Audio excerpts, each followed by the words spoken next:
on the bus? Well, not Chick, the bus saw you. Forgot. The bus saw you running up. It The holidays. just hit the gas and kept going. Can you turn my headphones down, please? I have no control over that piece of crap headphones that should be tossed in the garbage. They do not need to be tossed in the garbage. Well, You leave my purple. They're purple. you sound fine to me. He was. It doesn't really matter, loud because I'm and- talking loud. I'm being forceful, so you'll Yes, hush. you are. So No.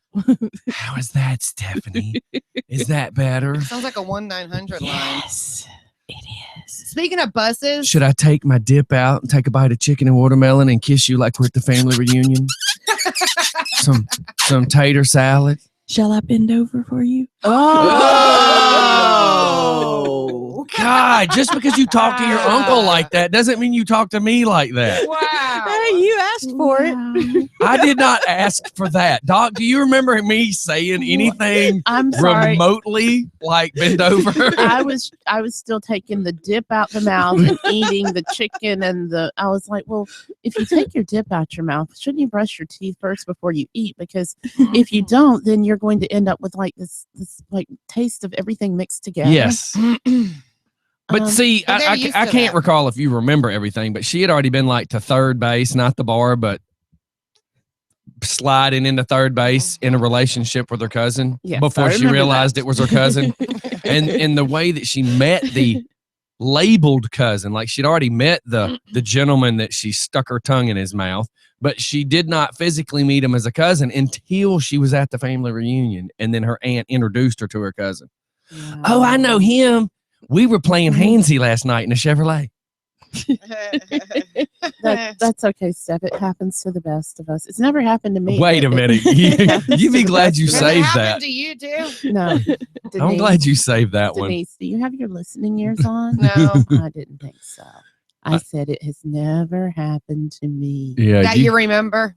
that was a good save. That was a good save, by the way. You know, that makes me also believe that you had that rehearsed, planned, and prepared. Like, I know if I ever get asked, I answer, no, never happened to me. I do Nope. not recall the events in the question. I will That's have right. to defer that to my public relations department That's for right. further review. I was slightly intoxicated, and due to the way the law system works, if I was impaired and couldn't make a legal decision, then I'm not responsible for said actions. Stephanie's trying to give me a seizure over here.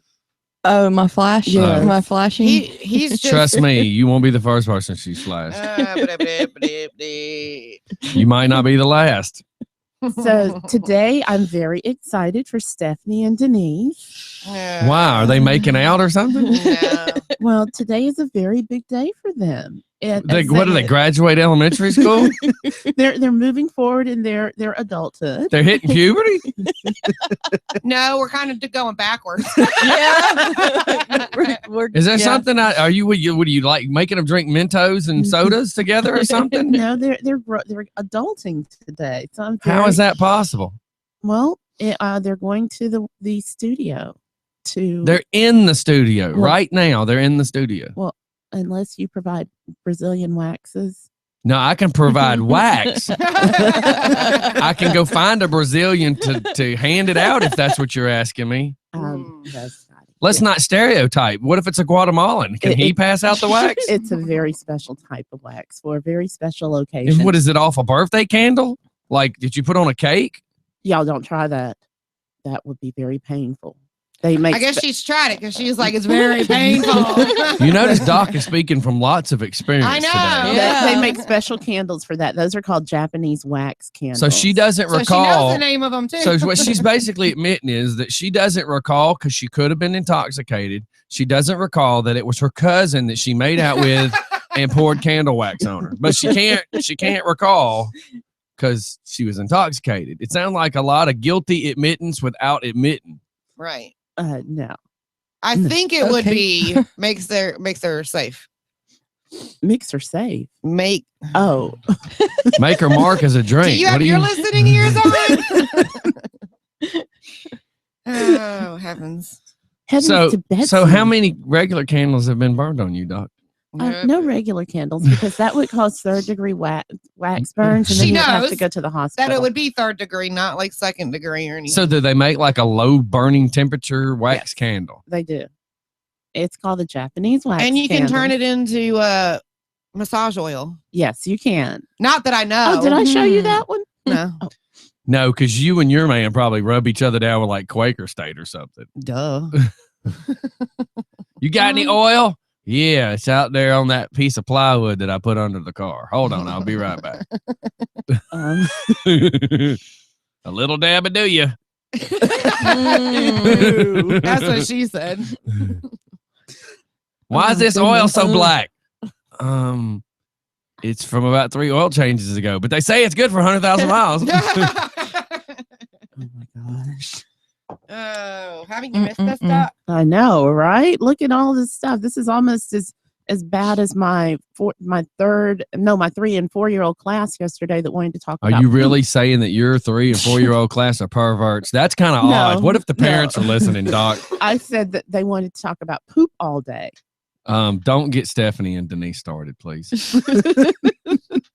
My poop conversation was. Why do I feel like Serena Williams has just thrown the tennis ball up and she's rearing back, fixing to just knock the hell out of this tennis ball at 100 miles an hour? Yeah, they talked about poop yesterday because we made our, that we've You been made building. poop? No, Stephanie, we didn't. We talked about poop on air. We. This is your fault. This is your fault. I just said, don't get them started, Doc. Wait, speaking of poop, They have Play-Doh poop. I do remember You trying to said give that. you a An small hour, yeah. piece of advice about don't get them started. Well, okay, our poop was because we made the. It's 7:39 now. Doc's getting started. No, because we made the contents I of our haven't quite stomach. started yet. I'm working it up. We, How about those trees? we made the contents of our stomach for our body because we've been building our bodies for the past 10 weeks. So they got to put the things that were healthy and the things that were unhealthy. And then one In of their them goes, stomach. corn. I didn't have corn. Where'd that When come did I from? eat that? And so then, we're gluing on our stomach and And our salad. bodies are almost done. And the kids go, I hear someone go, Dr. Mabry, are we going to have poop come out the back? And I was I pray to God it don't come out the front. And I said, well, let's just focus on gluing our stomach down and making sure that our body is all intact so we can take it home to mommy and daddy. Hey, do you think they can do a little tuck while they're in there? They're not doing stomach stapling, Denise. I was hoping. I mean, Doc's over here trying to be all professional and be like, Bobby, why does this stomach look smaller than her stomach? Oh, because he has the lap band. Is that what that rubber band was? I saw the rubber band there. I thought you just accidentally left it on the paper. I didn't know that it was the lap band. Great job, Bobby. Get you some, Bobby. So they did ask me back, but this time they asked me back to teach 2 classes. And I was like, okay, I'm going to teach next term. And please tell me the next has nothing to do with food and poop. Next term, I'm sticking with science and acids and bases and polymers. Okay. Science has to do with poop. Oh We my are not doing life science. We're staying away from any bodily functions. Yes. But They're going to talk about planets and asteroids. Well, you have poop floating around in space. How? How did From the space shuttles, they just freeze it and let it go. You really believe that? Sometimes they fall out of airplanes, though. Yeah. And Okay, land boys in and your girls. backyard. Oh, wow. We've been talking the whole time and the backup computer's running. Oh, so nobody heard any of that. Oops. Rips. Well, everybody on video is watching. Ew. Oopsie. And we're not live, and everybody's missed our conversation about poop. I'm kind of glad that conversation got missed. Well, we'll revisit that conversation when we go live. Type Little Richard and let him know. Okay. I'm kind of glad that conversation got missed. My love. No, we'll revisit it. No, we don't have to. Yeah, Really? we will. Yeah, we do. Really, we don't. Yeah, we do. No, we don't. We can talk about other stuff. Like I'm reading this incredible book to my class called Humphrey. Has anyone read Humphrey? No. No.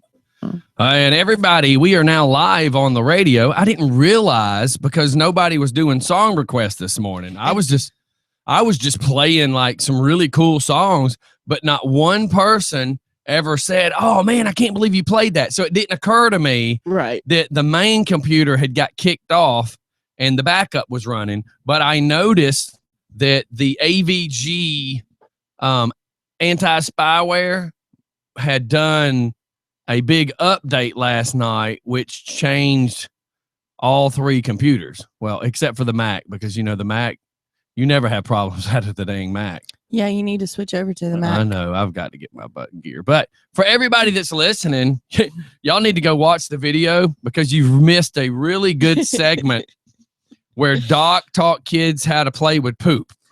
I did not teach kids how to play with And poop. David goes, "Are you live?" And I was like, "We just went live. You missed our convo about poop." But you can go watch it on video. And We Doc can- accidentally started a conversation I was- having no idea. I was like, "Doc, don't get them started." And then they got started. Well, I mean, unfortunately for the people The on fact YouTube, that she just said the word fur explains why the poop conversation started. well, Huh? for the So people how about on them trees? YouTube, we can revisit it for the radio. so No, that- the YouTube people do not want to sit through this. Again. God, I'm So trying you're to talking- censor myself. And They don't. besides- Because I wanted to say they don't want to sit through this again. And it wouldn't be Oh funny my. the second time around. Well, no, not unless it's considered diarrhea and you went 3 times. Oh, my. But dang, Oh, no my. PC today. Just for No, fun it's- radio. How can we not help you? Poop. And they hung up. They're like, "Shut up." Just for fun radio, where we talk about the real sheet, the everyday sheet, and the stuff that you just can't wipe off sheet. My goodness. Wow. Oh, My goodness, so The friends. sheet is getting deep. My goodness, friends. Let's talk about something else. Like what? Well, Wait a minute. You're the person that brought it up. I just brought it up because I was talking about my cute little homeschool group. You can't bring up poop with these two. I realized that. I thought You I- know that now. I realized that You now. can't even Remember the bring- conversation we had before we went live? It's like when you're trying to say something to a crack addict and you just accidentally say the word crack, and then it doesn't matter about the 30, 40 words you say after the word crack. You said crack, and they're just like, "Oh my God, I got to get a hit, got to get a hit, got to get a hit." It doesn't Yeah. matter what They you were said just- after that. They were the same. So they also missed our Brazilian waxing conversation. Okay, but Scotty, hold on before we do Everybody really needs to make sure they go watch video tonight because this is some funny stuff for like the first 15 minutes that we weren't live. on You're the radio. saying that she brought up poop. You're the one that had a full-on blown conversation on air with me while I was Wait, doing wait. my biz. I love how you say I was the one, but you're the one that went in there after I've begged you time and time again not to do that in the studio. Oh, don't even. Well, hold on. 'Cause you No, you gotta gotta go go Where was she gonna somewhere. go? Upstairs. Outside. Okay, excuse How me. about go at home? I know grown I men. did go I know at grown home. men that won't poop at other people's houses. I don't poop at anybody's house. I that's would a- let you poop at my house. No, I don't care. When me and my wife first started dating, she would come stay for like 2 days, and my stomach would be sore tore up in 2 days because I wouldn't even let a poop, fart, or nothing come out of my body for 2 days. Well, that's when you know you're comfortable with people when you can. fart in front of No, them. Yes. no. Well, please be uncomfortable with me, Denise. Oh no, you're comfortable with us because you were letting plenty out yesterday. There's no Oh, proof yeah. of said situation. Oh, bull! Go watch Ah. camera because you can hear it. Joe see Leaper. it, smell Did it. someone mention poop fetish again? Yes, Joe Leaper. Doc brought up poop again. Not her again, but she brought it up. It came out again. And again, you got to go watch I don't know. video. Mine went out again today. Denise. So Doc, Denise. see what happens? Oh my goodness. Yeah, I'm never gonna teach that science lesson again. I thought that it would be I saw it Let's on do a show Pinterest. about Pepto Bismol or something. I know, right? I saw the lesson plan on Pinterest, thought it would be cute, and my 4 and 5-year-olds reacted the same way as my 30 and 40-year-olds. Neither one of them are 40. I am too. Never mind. God, I was trying to be nice. I wear my 40 well. Is that your Christmas You list? wear it a lot. Oh, let's talk about Christmas lists for a moment. So did you see the picture? I didn't share it. It came up on my time hop. There's 2 cops like at a mall that's got Santa down on his knees, his hands behind his head, and they got the guns drawn on them. And the caption says, "I told you to not be here before Thanksgiving ever again." You know, I kind of felt that way because there was somewhere I went. I think it was Pier 1, and it was like before Halloween, and they were already putting it. It was like they had a menagerie of Christmas. You almost said menage a trois. Don't lie.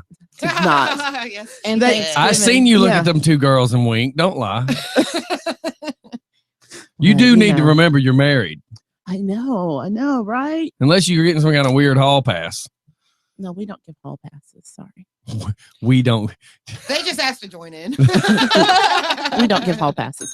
But speaking, so I saw Denise like unfolding her yellow piece of accordion paper over there, and it reminded me that there are some special kids over the weekend that the first 7 Santa letters are going to go out to. So I'm super excited about that. Cool. Yeah.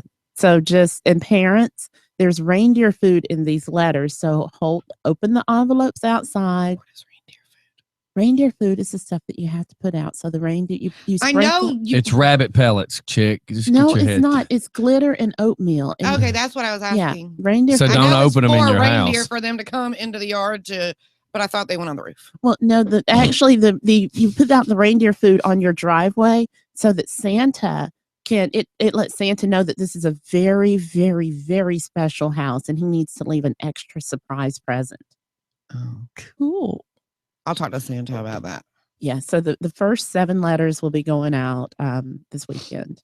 I'm excited. I love doing the Santa letters. And anybody who mentions Just for Fun Radio does not have to pay for the letters. But if you go to my website and you order from there, you do. I can't waive those fees. But if you come to me directly. and mention- Doc, What? will you send my kids some Santa letters? Yeah, one of my friends reached out to it the other day, Yeah. and was Did they? which letter was it? Was it the Tooth Fairy? He wants a Santa letter. Santa letter. Okay. Yeah, so I've actually got 4 listeners. I counted you as a listener. So your kids go in the first batch. Sweet. And I completely forgot about your grandkids. I'll get them on the next batch. You see what that means? She didn't care about you. I told you were No, low on the no, totem. I I just- told you were low on my totem pole. You apparently low on hers too. No, Stephanie. You're that high on mine because we have a special bond today. that is not, You know why she might be high on yours?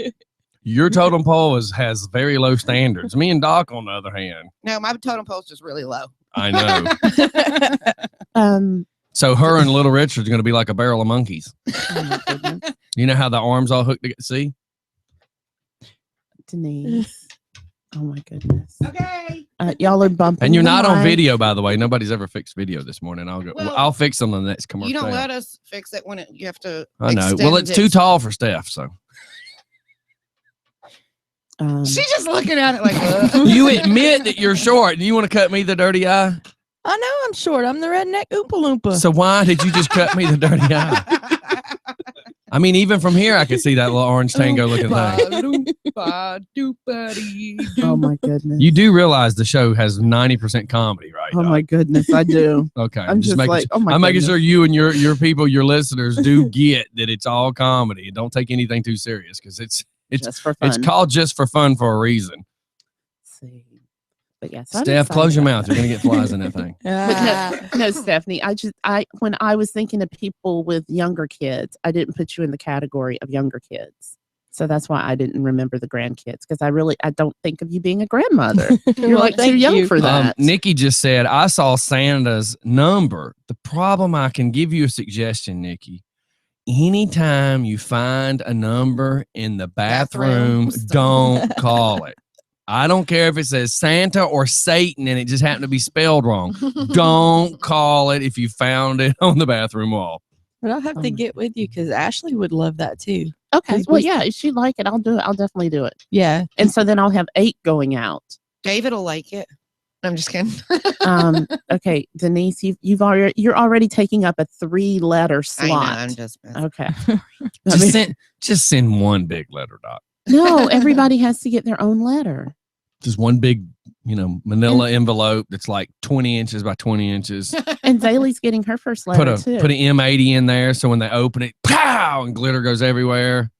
Takes out an eye. If Crystal didn't hear that and she brings it in the house and opens it in front of Zay and it goes everywhere.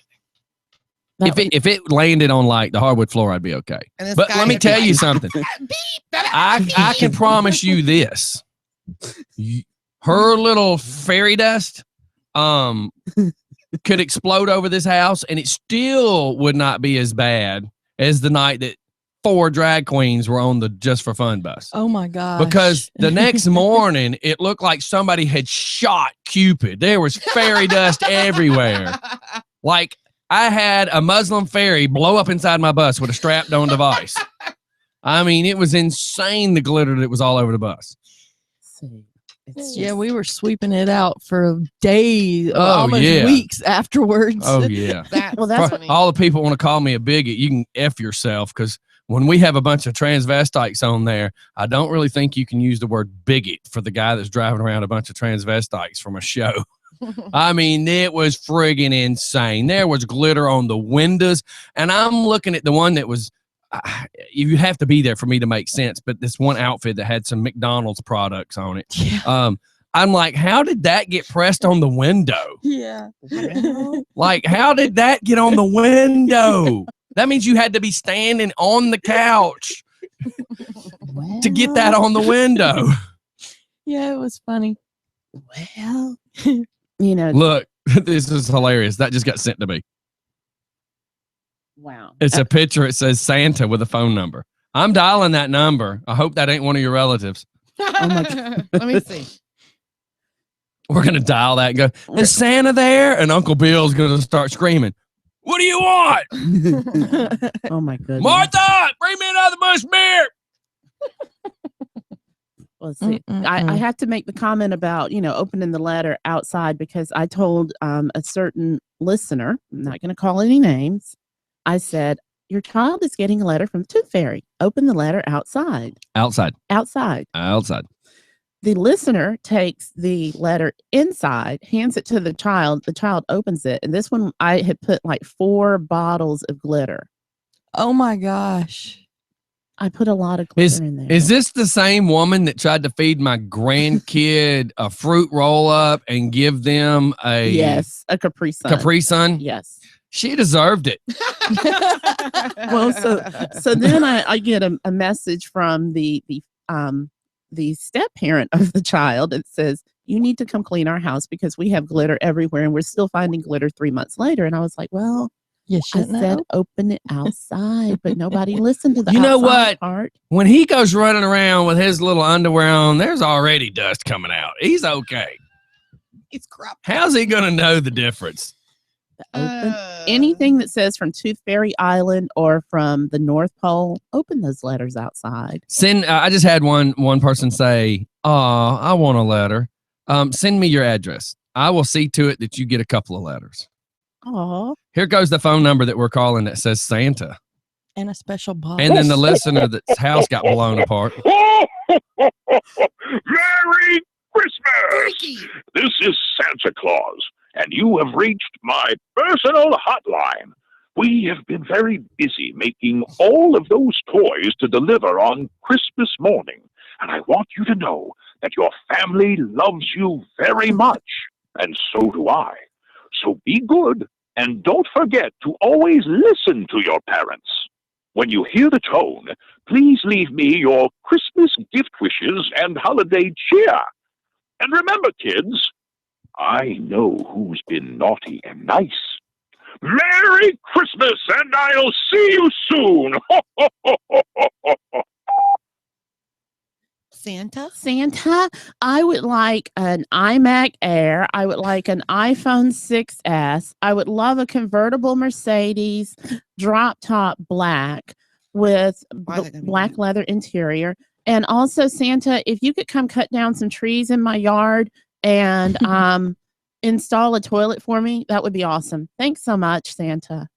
Santa, I just want $1 million. That's it. Santa, I want a new house. What would you like from Santa, Scotty? I need some new co-host on the Just for Fun morning show because apparently they're all stuck on crap. So, thank you.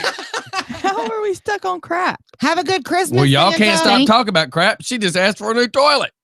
Thank you, Santa.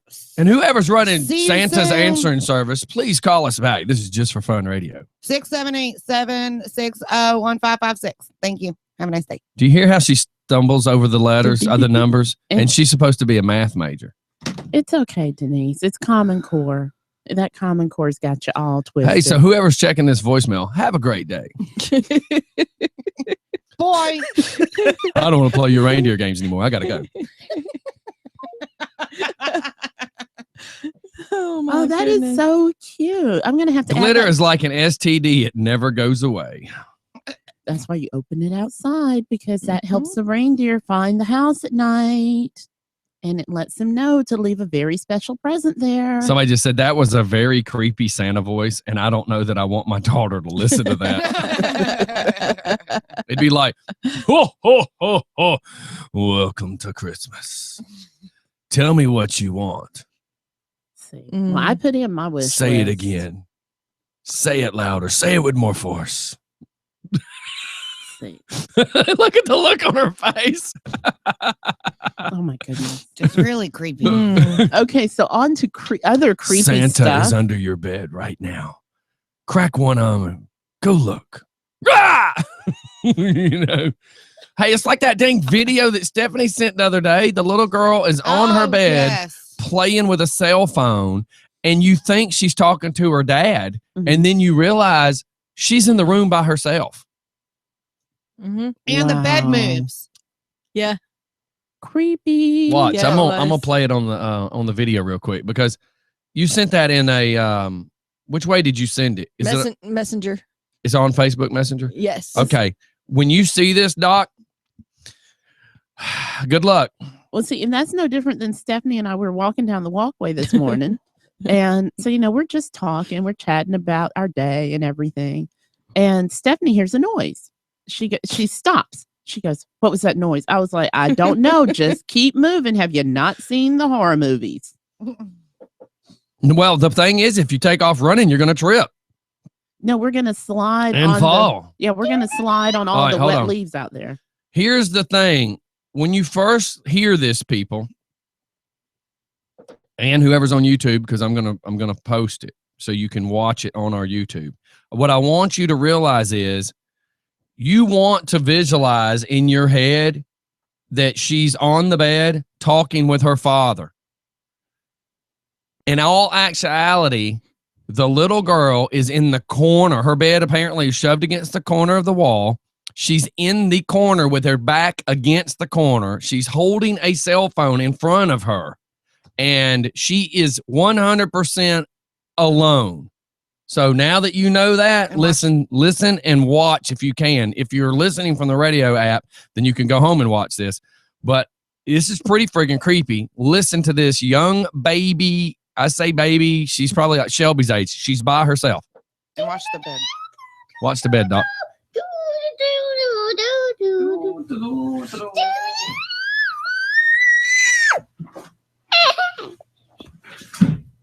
You're so funny. You're so funny.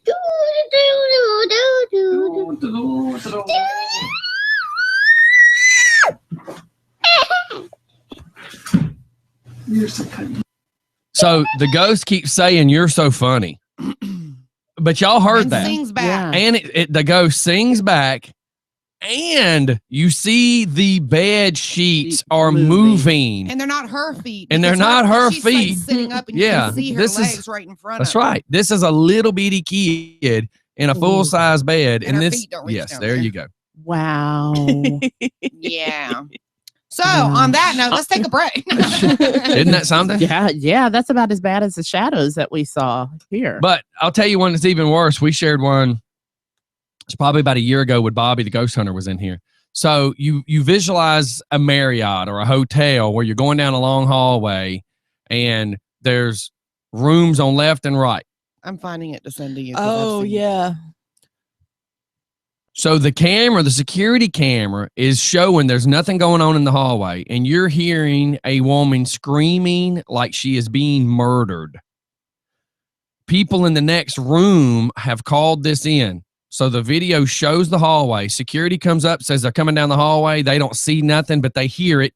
They go to this door where apparently it is. They basically look at the camera, and you can see them talk on their walkie-talkie, basically saying we're going in. Now, this is not 100% accurate because it's been a year since I've seen this video. I'm telling you what I believe it says. We'll show it if they find it. As they open the door and walk in and the door closes, you see a ghost walk out of the door. And you see the ghost go down the hallway. And when they get in there, you hear them on the walkie-talkies go, there's nobody in here.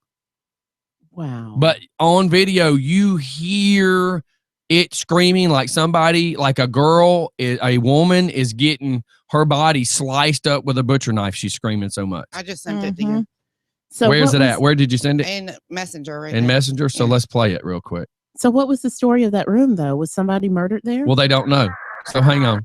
I'm pausing it. I'm taking it back to video, and then after this, we'll go to a commercial break. But since we were on this subject, so anybody that's watching our video, if you can, pay attention to this. Anybody that's listening, just listen to how this plays out.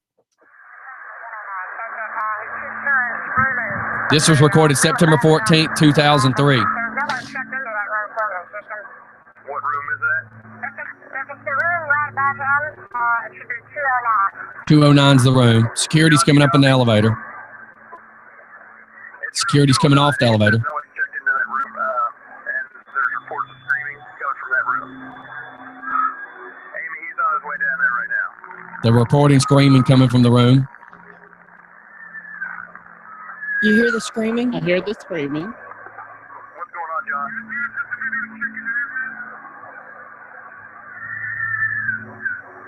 Y'all hear that high pitch? That's the woman screaming. There's no one checked into that room. There should be nobody in there. So there's nobody checked into the room. There shouldn't be anybody in the room. Wait 1 second, John. Amy, are you there? Yeah, John says he hears the screaming coming from that room. And I hear it too. But we're sure that no one's checked into that room. Correct. John, just wait. We're going to get a hold of the police. So, I would wait for the police. Now watch this. If anybody's watching, he goes in the room. Watch what comes out of the room. Amy, John's going to enter the room real quick just to check, make sure, see what's going on. Wait one.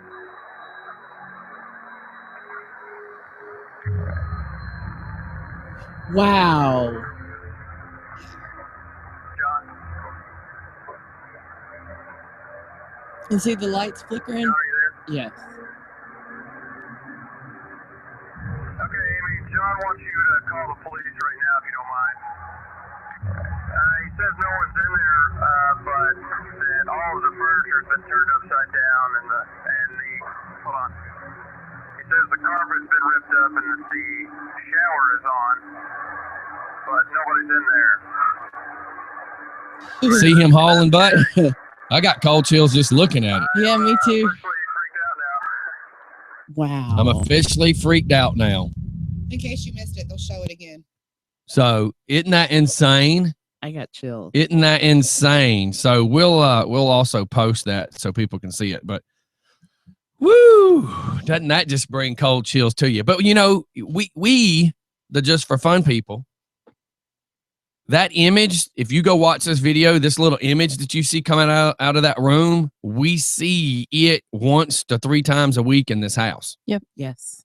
And what's funny is, I don't want to go back to pooping, but I was sitting on the toilet, just peeing, just relaxing, Facebooking, and there was a red Solo cup or blue cup, but you say red Solo, you know what I'm talking about, laying in the bathtub where the baby had played with water before.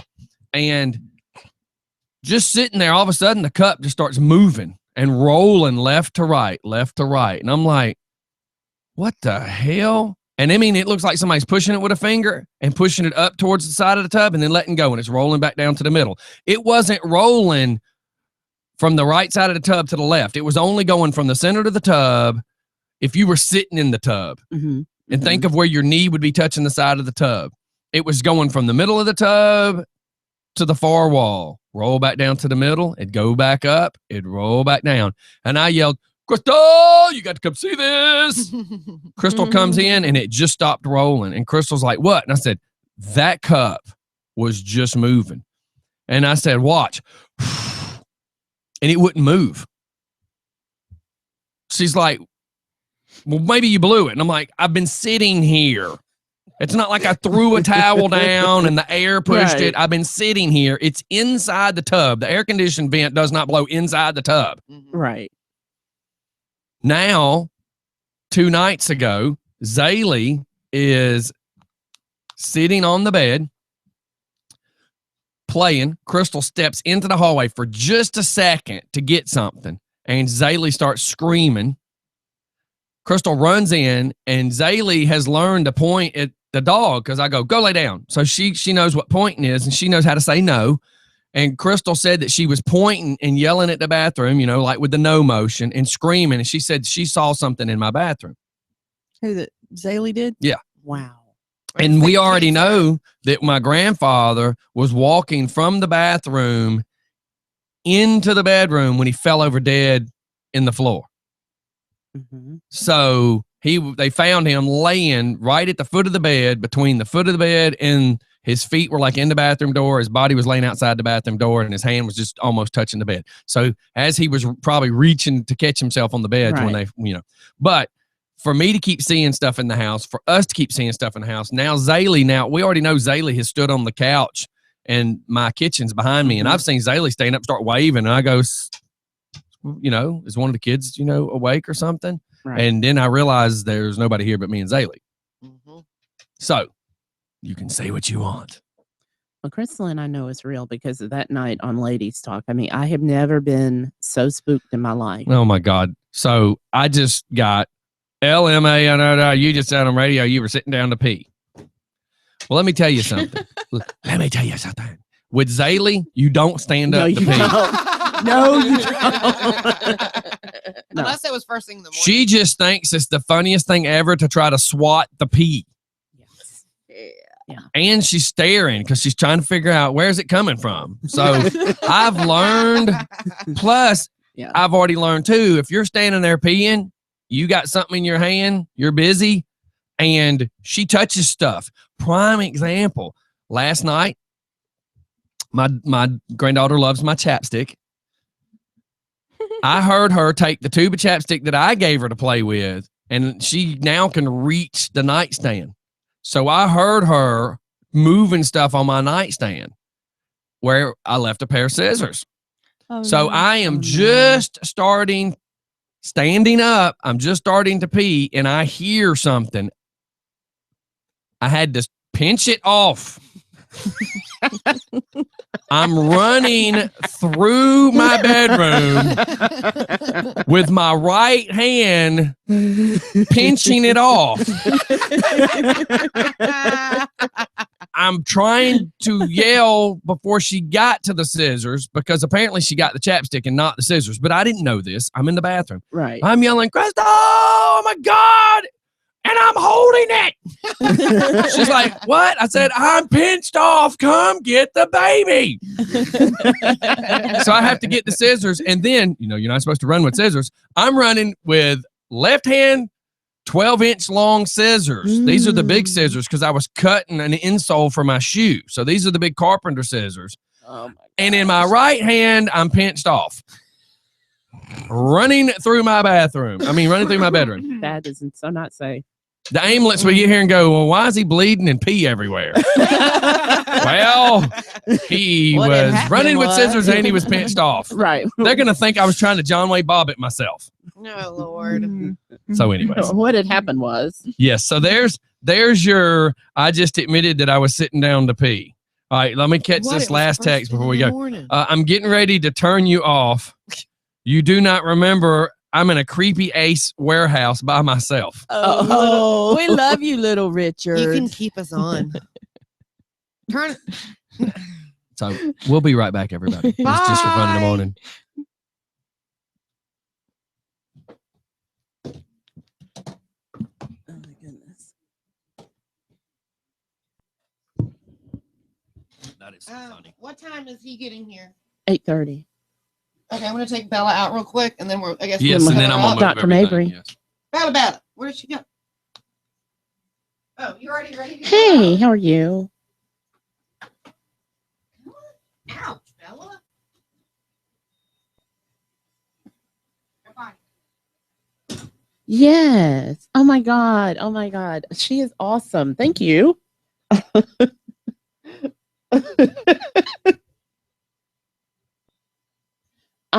Let's see. I've got a 3:00 today, but I can come. I'm on the radio right now on air. I can come home right after the. What time is your appointment, Steph? She said 1:30. Just for fun radio. So I can be. We go off air at 10:30 or no 10:30. 10. I can shoot home right after I get off air. Oh my God, you were so awesome. Okay, hold on, let me give you my address. Preferably not while on air, because everybody have my address. All right, you ready?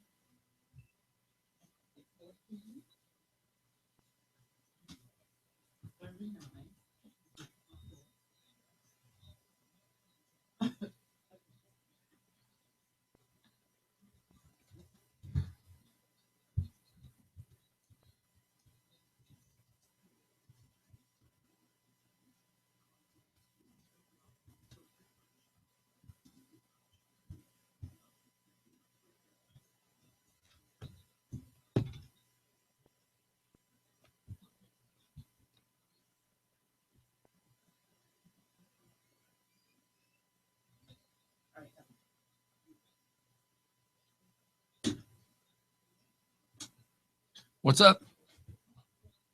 Okay, so we've got the toilet situation that the plumber, the Sorry. first plumber. Speaking of plumbing, Yeah, the first plumber came out because remember I broke the shutoff valve. He thought that he could fix it. So what kind of pipes do you have, by the way? they're the older ones. So The galvanized. does Yeah. that mean it's copper coming out of the wall? I think it's copper. So everything he was going to have to swap out stuff. Does it look similar to that color? Yeah. Okay. So Yeah. But he didn't have the tools to swap it out, which I don't understand if you're a plumber. Well, the difference is copper. You have to have torch, solder, all that kind of stuff. Right. But you can run to Home Depot and get what's called a compression valve with a compression fitting And and swap fix it out. right then and there. That's So he Okay. didn't. Well, and the other thing that I learned is when someone hands you a card and it says, I do plumbing, irrigation, landscape. I mean, you're like an everything person. So he was like, I can't do it. I was like, okay. So the next he didn't person, want to take that responsibility. So he probably could do it, but he could probably tell he didn't want to take the responsibility. Right. So I was like, Because okay. if it was the leak, he's responsible. Whoever's responsible is the last person that touched it. Right. So he knows if he touches it, he's responsible. So he was like, I can't do it. So I was like, okay. So then we call another company and, so they schedule a time, but they don't show up. Yeah. So- That's why I was so busy, because people don't show up. So then Allie from Alcovey Media saw my Facebook post about trying to find a plumber, and she called one of her contacts for me. So they're coming out at 10:30. All right, let me lock this off. Come on, B. Hey, would you grab that right there for me? Come on, B. The blanket? No, the pad and the blanket. Just fold it up like a top. Come on, dog. Where am I tacoing it? Come here. Come on, dog. Bring it right in. Is it Taco Thursday? Oh my God.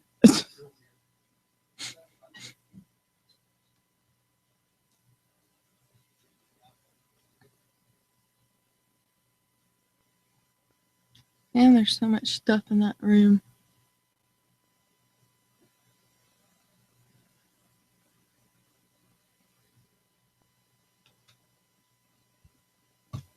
That would actually be the perfect room for the studio, though, because of the acoustics in there. Mm-hmm. That would be perfect. Yeah, he'd have to get all of that stuff out of there. So cute. You left me in there all alone. You're brave. I just said, hey, Grandma, don't scare me. And you said her name. Grandma. I have to say it looking in the mirror. Scott, you gotta fix the camera when you get out. Oh my god. She said you have to fix the camera when you get out. Hold on, put the mic up to the door like you did me. You do pee in this bathroom. It's the other stuff you're not supposed to do. You'll be fine. I'm gonna put a stand-up urinal in here. And then you have to get us those little pee-pee teepee No, you things. can just turn around and go. And then you have to tuck to make it aim that way. Don't act like you've never done that.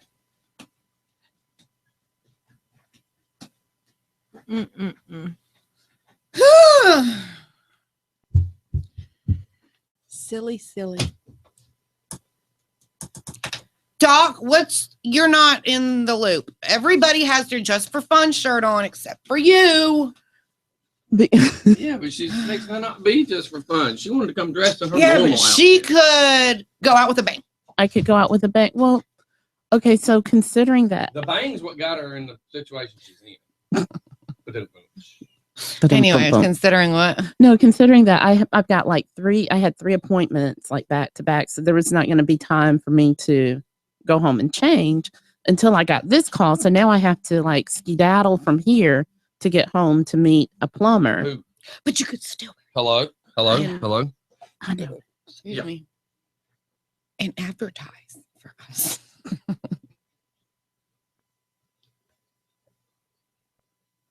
You said he's getting here at 8:30. Yes, he should be here at 8:30. Oh, Where okay. did my phone go? You had it outside. You Yeah. were talking on it to David. So what Did you leave do it in with there? Did you leave it in there when Okay. you rolled the No, taco? that's fine. That's fine. Thank you for letting me know. Did you roll Right, it you up do. in the? Okay. Oh, is that Yeah. it right there? You got it? And we're back. We're back.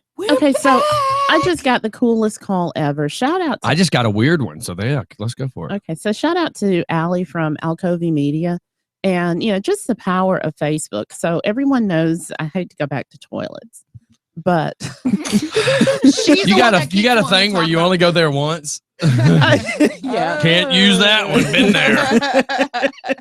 I thought that only worked on one night stands. no, but our toilet downstairs, which is the guest toilet, and since my house is officially quote unquote Big Mama's house now, so everyone's coming down. Why am I feeling lost on that one? Keep going, but I'm just kind of like, well, how did that get named? So because my mom lives there and everybody calls her Big Mama. Okay, that's why I was lost. yeah. I was like, that. Why are we comparing a weird, No, movie with your house? no, Like Martin Lawrence would not be allowed in your house. So, we had no toilet for the guest. And I had a plumber come out. He looked at it. Well, he wasn't really a plumber. He looks at it. He goes, I can't fix this, and leaves. I'm not really a plumber either, but I like the. Never mind. Because we have copper piping. And so the next person that we call, I'm sorry. I can't with Scotty today. The next person that we call doesn't show up. So now here we are, literally a week from Thanksgiving, and nothing is going to happen next week because nobody's going to be really working. Oh, I've already heard, think about the fact of the vacations. So there's already people saying they're working Monday, Tuesday, and that's it. Right. So I'm like, oh my gosh. So I got to get a toilet. Otherwise, we're going to be having a bucket outside. Not technically a bucket outside. Listen, Doc, but- even if you got a bucket outside, I think our they're guest not. is- Yes. If I was going to say if somebody'd like to walk around, but yeah, even if you got a bucket outside, don't mean they're going to use it. I've tried to get Denise to do that for a month. Can I go? Yeah. Hello, Captain.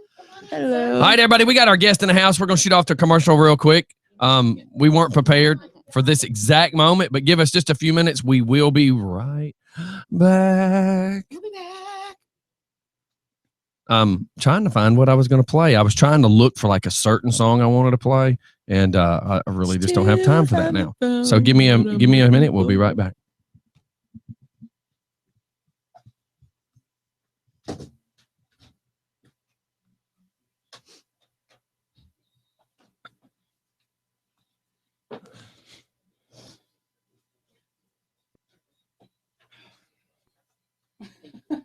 No.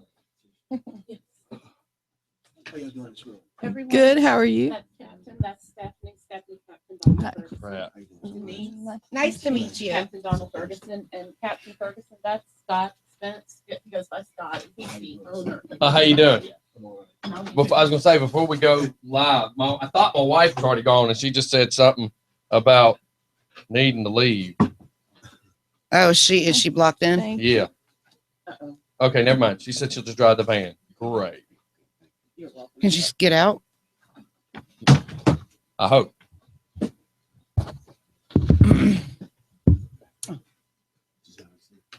Yeah, I'm sorry, sir.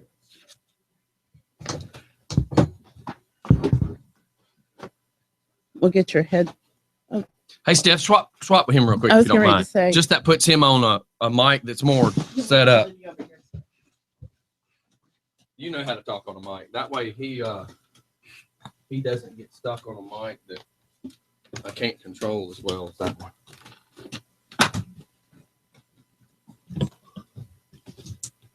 Until I get swapped over to the digital parts of everything.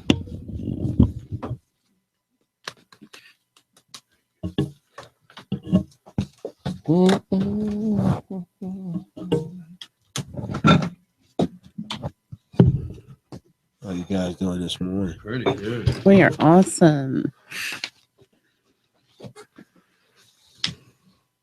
Are you gonna use these stuff? You still can. I just got a text from Crystal that said, guest is here. See him around. She was like, oops, y'all know by now.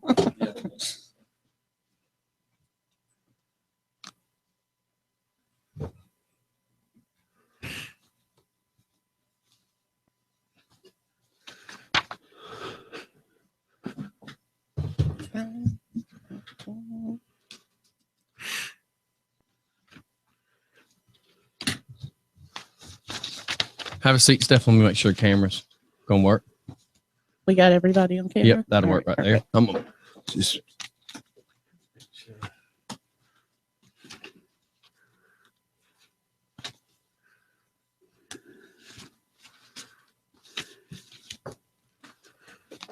Just put the headphones on.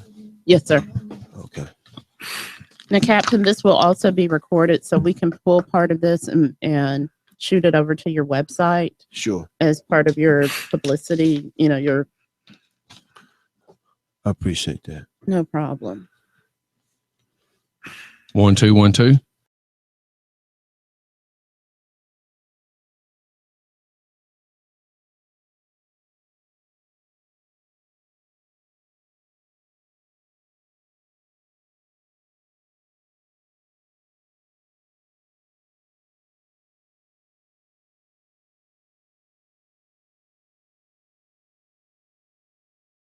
I'm good. All right, everybody, we're back. I apologize for that. I'm trying to make sure that we get all the recording stuff set up properly. You are so awesome. I know. Thank you. You're, I you're was awesome. talking to You're awesome on Somebody's- Thursdays. Somebody's got to make it sound professional. Are you saying that because I'm a podcaster? I'm just saying. He's saying, but he's not saying. I'm just saying that Let's see. there's a reason that you buy an $800 microphone because you want to to. sound good. I have GarageBand and I have Audacity because GarageBand compresses your files more and you get a better audio quality. But Order up. but it still doesn't sound anything like this.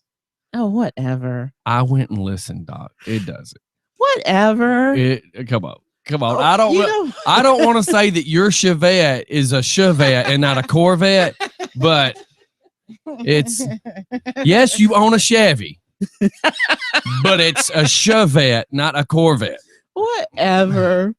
Well, let's welcome. I'm so excited about this. Oh, guest. wait till we go. Oh, we're not live? You still hear music going? Oh, well, I don't hear anything. Open your We're live on video ears. only. Oh. Oh, I hear Have it you heard now. me? Have you heard me say? I'm sorry, And we're podcasters are a back. little different. Have you heard me say? And we're back. We're back live with our guest. Or did I go like this? Oh, Because typically when I turn it over, I'll go. No. Captain, Keep you- it that way. Captain, you see the abuse. This is almost like the Fulton County Police Academy with you and Major Corey.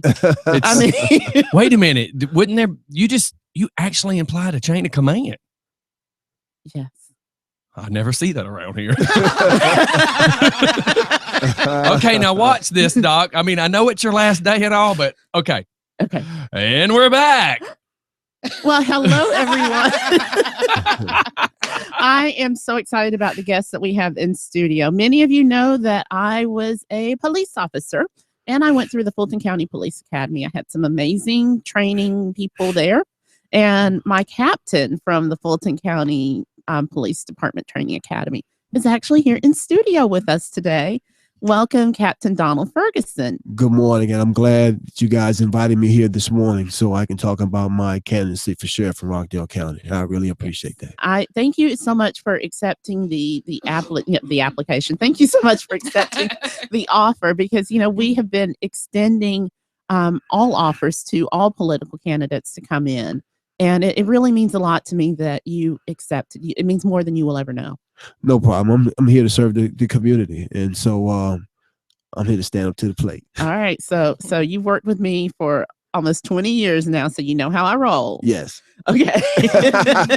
We haven't pushed you down a hill yet to see how you roll, Doc. Is that? Are you offering that we should go? I'll go get some cardboard. We'll find a big hill to slide down. Let's don't put. Well, before we even start with that, we do have another important election coming up on December the 1st, which is the runoff election. Yes.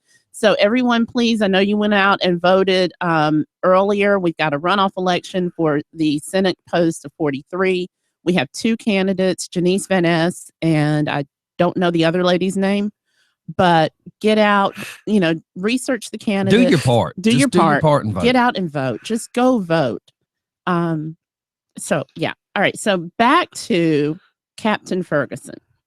So tell us, I could tell them all about your law enforcement background, but hit the highlights, because you did some pretty cool stuff in Fulton County. Well, basically, I served 26 years, primarily as administrative captain. During the course of my tenure with Fulton County Sheriff Department, I went through the jail division when I first started in 1985. Wow. And so I was supervising the jail division. I worked, I guess immediately I went probably about 5 years after that into the training division when I started training as a sergeant. And I moved up in the ranks to the rank of lieutenant, which I was over the command for the warrant service division, as well as became instrumental as far as a master training instructor with the Fulton County Sheriff Department as far as the training division is concerned. Also was a commander that dealt with planning and research, which oversaw policy and procedures for the agency, in which I was the agency accreditation manager. And anybody knows about accreditation.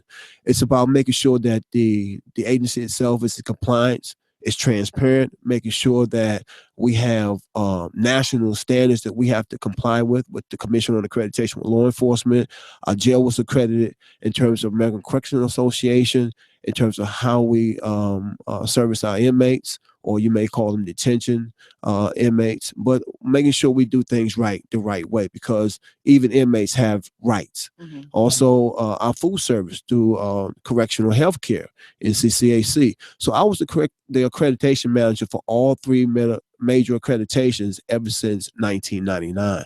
And moving forward, I've written policy and procedures for the entire agency. So when it comes to, we talking about Fulton County Sheriff Department, which is one of the largest agencies in the state of Georgia. So I'm here. I'm God-driven. I'm here. And you know, the thing I noticed in everything he just said, think about this, and I'm great at comparing things because I want people to be able to see both sides of the fence. So think about the guy that started out as the bag boy. Mm-hmm. And he got moved up to the front end manager. Mm-hmm. So he saw how the bagging took place. He took care of the front end management. Then he took care of the middle of the store. Then it's like watching a guy that went from being a bag boy to the CEO of Kroger. Yes. He knows from the start to the finish of how it takes place. And what you just explained, for people that can't understand it, you just said, I took care of from the time you became checked into our hotel until you left our stay. Yes, exactly. When you saw me, you actually saw the sheriff. I answered directly to 4 different sheriffs. I started with Sheriff Jackie Barrett, which I was her, the planning and research accreditation manager and division commander actually reports directly to the sheriff. I reported to Sheriff Jackie Barrett. I reported to Sheriff Myron Freeman. I reported to Sheriff Ted Jackson. In terms of making sure things were done. So when you look at me, you look at a person that's a disciplinarian, making sure things happen. So I have to stand accountable, have to justify my actions, and have to make sure that a command staff of over 1,400 personnel are productive. And that's what I stood for, making sure things are done right. And it starts with me. Right. And I love the fact he used accountable because, you know, that's the thing I've said. I don't know about the past year dealing with the speeding and all the stuff around here. I'm like, I just want the people who have the job and the position to be held accountable for doing their job. If you can be sitting playing on a phone at this location, you can be sitting on my street detouring speeders playing on the same phone. Exactly. Mm-hmm. So Sheriff Freeman. That's good. You're just trying to make sure it fits. Is that what you're trying to say? I was just trying to make sure it fits. Captain, I want to ask you, why do you feel that Rockdale needs a new sheriff? Well, Rockdale needs Donald Ferguson as sheriff of Rockdale County. It's because I can make a significant difference in the lives of our youth and our senior citizens, making sure that all individuals that have stakeholdership in Rockdale County, even our business owners and those who love to play and commute to Rockdale County, have a safe, secure, and better quality of life. My steps were ordered back in 2008 when I first ran, and I stayed persistent in making sure these things happen. I have a dynamic strategic plan that can bring about a great quality of life where people will want to migrate into Rockdale, not only those who want to live in Rockdale, but also entrepreneurship, businesses coming into Rockdale County, but to make sure that these individuals that want stakeholdership in Rockdale have a safe community, have a secure, they feel secure in this community, and also have a better quality of life in which they stay. Right. And see, everything he just said brings up key things that I try to say. I grew up, my father was a cop. My brother just retired as a canine officer. Most of my family had been CID with DeKalb County. And the thing, we were always DeKalb County, but we also knew you didn't fart around in DeKalb County. Exactly. And my thing I keep trying to tell people is, do you know why Peachtree City's pretty cool? Because you know you don't go down there screwing around. Peachtree Street, you know you don't go down there screwing around because the police are making sure that it's a safe place for the everyday citizens. And the thing I keep hearing is these people complaining about the over presence of police. And I went, the people that are complaining about the over presence of police are the people that think they're trying to get away with something. Us normal everyday citizens, we want to be able to walk down the road and not have to have fear.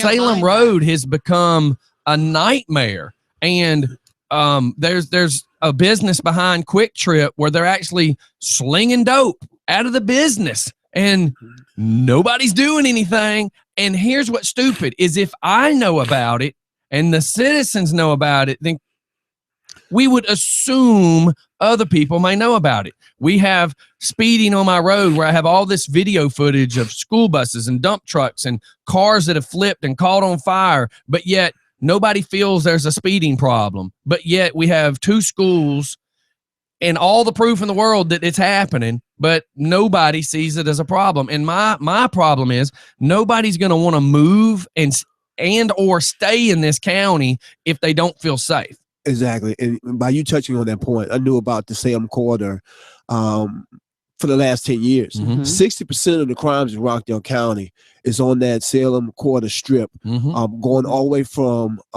you would say, into Underwood on the back end, going towards Newton County, as well as going towards I-20. Yeah, from I-20 to that Newton line is just progressively getting worse. Exactly. I visit that corridor pretty much all the time. And I used to live in that particular area in the Brentwood subdivision. So I've seen that change. All my kids have graduated from Salem High School. So I've seen that transition.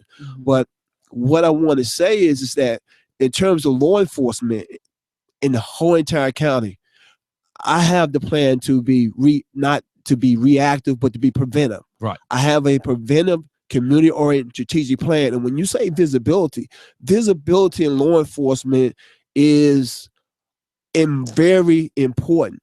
I will make sure, because I am a community-oriented policing instructor. I believe in irregular patrols in the community. those individual officers will be walking to the business districts, making sure that the business owners are okay. There's visibility, irregular shifts, because I'll put Rockdale County on 4 10-hour shifts with an overlapping 8. So you have irregular patrols, you have overlapping visibility as far as law enforcement, but most importantly, I believe that Sheriff Donald Ferguson will make Rockdale, I believe in a legacy now, is that Rockdale County will be a no-nonsense county. When you go into a particular a county, and I attended University of West Georgia, but when it was West Georgia College, you knew back in the day, and I believe in the Earl Lee syndrome, that when you travel I-20 and you approach Douglas County back in the 70s, you knew about Sheriff Earl Lee. You knew. Right. The speed limit was 50 miles an hour. You didn't do 51. That's right. You got a speeding ticket. In Rockdale County, the speed limit says 45. Yeah. Sheriff Ferguson means speed limit says 45. It didn't say 46 through 50. So that means that citizens of Rockdale County, you will get a warning citation for doing 46. That's right. Just make sure that Sheriff Ferguson, he likes Popeye chicken and sweet tea. That's right. But those who does not have entrepreneurship in Rockdale County, you will get a ticket. You will get a citation. Many times I travel Georgia 20 and 138. You have particular individuals traveling anywhere from 60 to 70 miles an hour. That is excessive. Yes. 18-wheelers running with the cars like that. Exactly. The crazy is, okay, Honda Accord's running 55 and a 45. Exactly. Not smartest thing, because the thing the people in the Hondas aren't paying attention to is while they're speeding, the dude with the 18-wheeler is too. Yes, sir. And he is going to try to take that little car, and then he's going to brake heavy in front of the 18-wheeler, which then puts not only his life in danger, you now put the 18-wheeler guy, he's in danger. Right. And then, hello, he's driving basically a missile if it's a fuel truck.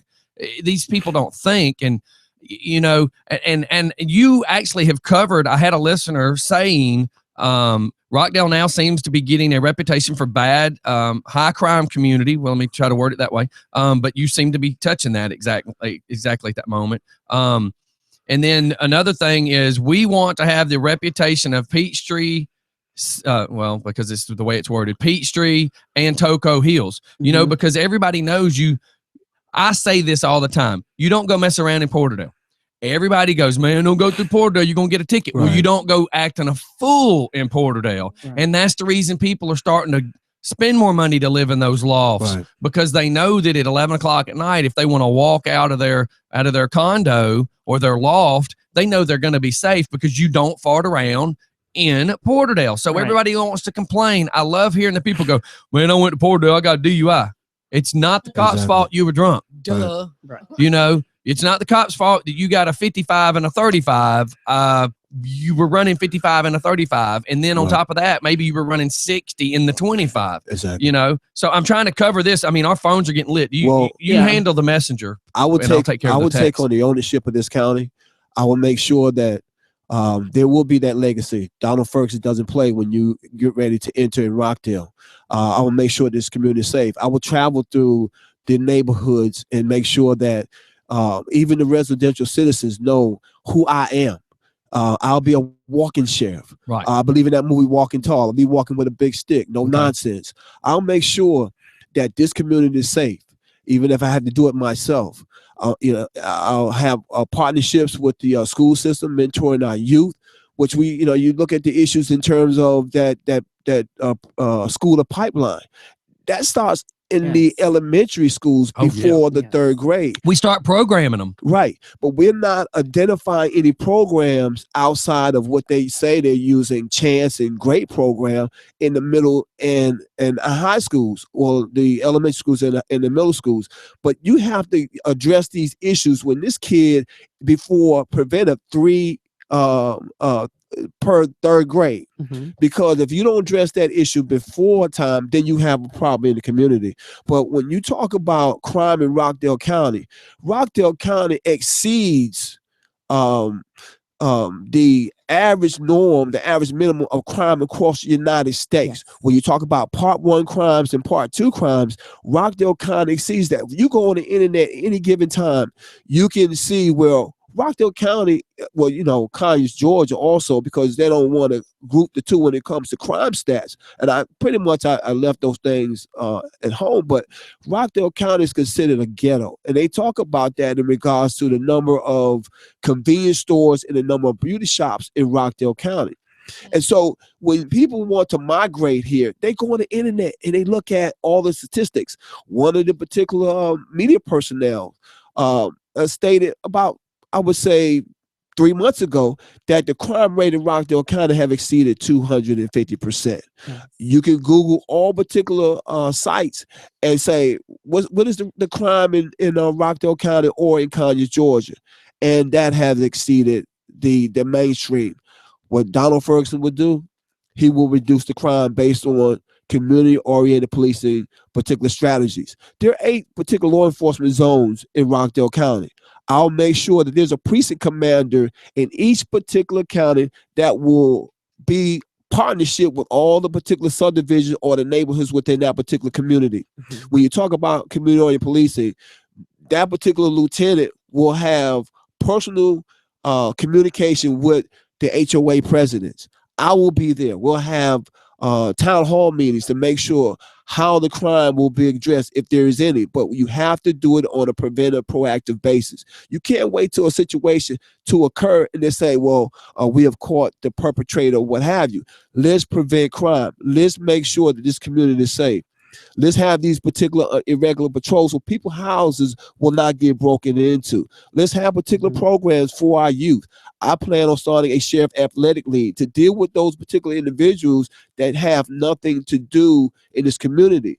They're not a part of it. Let them play some sports side by side with a police officer instead of fearing them. Let them be part of a program. It'll be a mentoring program. I mean, the kids play basketball. We did a big basketball jam not too long ago. How about the cops against the kids or something like that to bring awareness, but also to bring an open visibility of we're human just like you. Exactly. And also bring about also in partnership with that, have an educational program, tutorial program for kids that have deficient educational behaviors, because many of our kids, because I will also make sure that our officers understand the issue of mental illness and autism, because a lot of times, you're locking up kids when they have a particular illness, but you're not trained to identify that. See, one thing that Donald Ferguson brings to the table, I'm a certified master training instructor. I believe in criminal procedure. That's what I teach. Civil liability, issues on strategic planning, issues on officer liability. So I make sure that these things will get done. But in terms of identifying our youth, making sure there are things that needs to be done so they won't have any particular contact with criminal activity, especially during the summer months when they have time to just do whatever. I'll make sure I have something for them. But also, we need to address the issue of our parents. Right. A lot of times, our parents had to be a partnership with this community. So you're talking about civic organizations, our churches, everybody coming into this whole realm in terms of community-oriented policing. Even the business district needs to play a part in this role to make sure that people in this community want to stay in this community, want to not migrate elsewhere. Because I've on the campus, Doc, on the 10-year plan. Yeah. Yes. Well, and I want to go to your plan because I worked on your first campaign with you in 2008. And, so in 2008, we pinpointed, we had a 5-year plan in 2008, right. And everything in 2008 that you said would come to pass, it has. Right. And so I want to talk about, where do you see the county? This question is actually there's like 10 listeners have what you're fixing to say. I've got 10 different people that have just been. I can't even keep up with the messages. Yeah, I can't, y'all. I can't keep up with text messages right now because I've got, and it's not that my questions are so important, but I want to get out the key things. So, yeah, let's hit a bunch of these questions because literally I've got police officers that are texting me now asking me questions. Right. So our county police officers, mind you. Right. So y'all, if you have questions, text Scotty because I can't keep up. I've got to run the interview. Or send me a Facebook message. Do Facebook with Denise, but y'all, I can't keep up. Okay. I mean, because they're just blowing up. Y'all, I'm sorry. Or Stephanie. I don't know why your mic's not working. Okay. So Speaking it again. Hello. Yeah, Oh, no. there it Oh, goes. good. There you are. Okay, so first I want to hit. I'm gonna group two questions into one. Okay. Okay. So first I want to hit. Where do you see the county in 5 years? And also I want to touch on the crime and the gang activity component. Okay. And when you get to the crime one, it will fall into one police officer that said, ask what can or will be done to change the image of Rockdale, since they are now referring to it as Little DeKalb County. So that goes into that very same question. Okay. All right. You ready, Captain? I'm ready. All right. Let's rock and roll. All right. What I'll do is immediately, and what I believe that everything starts with policy and procedure. And I will make sure that the agency within less than 2 years is nationally accredited. All 3 major accreditations. That means that the change in policy, I'll make sure that my officers are fully trained in understanding what their particular purpose is in this community. But first and foremost, when we talk about the issue of officer presence, they'll have a better understanding of knowing what's the importance of effective communication. That's what everything starts with, that officer being sharp, stepping out that car with that hat on his head as a sheriff. There's a different thing when you look at a sheriff. A sheriff has 3 particular important functions. He is a law enforcement officer that enforces local, state, and federal law. He executes warrants, and he also is responsible for the service of civil process. So when you see a deputy sheriff step out of a vehicle, that means that, hey, we are here to make things happen, but for the right reason. But in terms of getting this crime issue done, we will be in the community on irregular shifts, 4 10-hour shifts overlapping 8, where there'll be visibility. The citizens will know those particular officers. I'll make sure that those individuals, that criminal element in the community, will be ran out. Good. I will run these individuals out of this community. I know where they are. If you hear me, Donald Ferguson does not play. We'll go in these communities. We'll clean them out.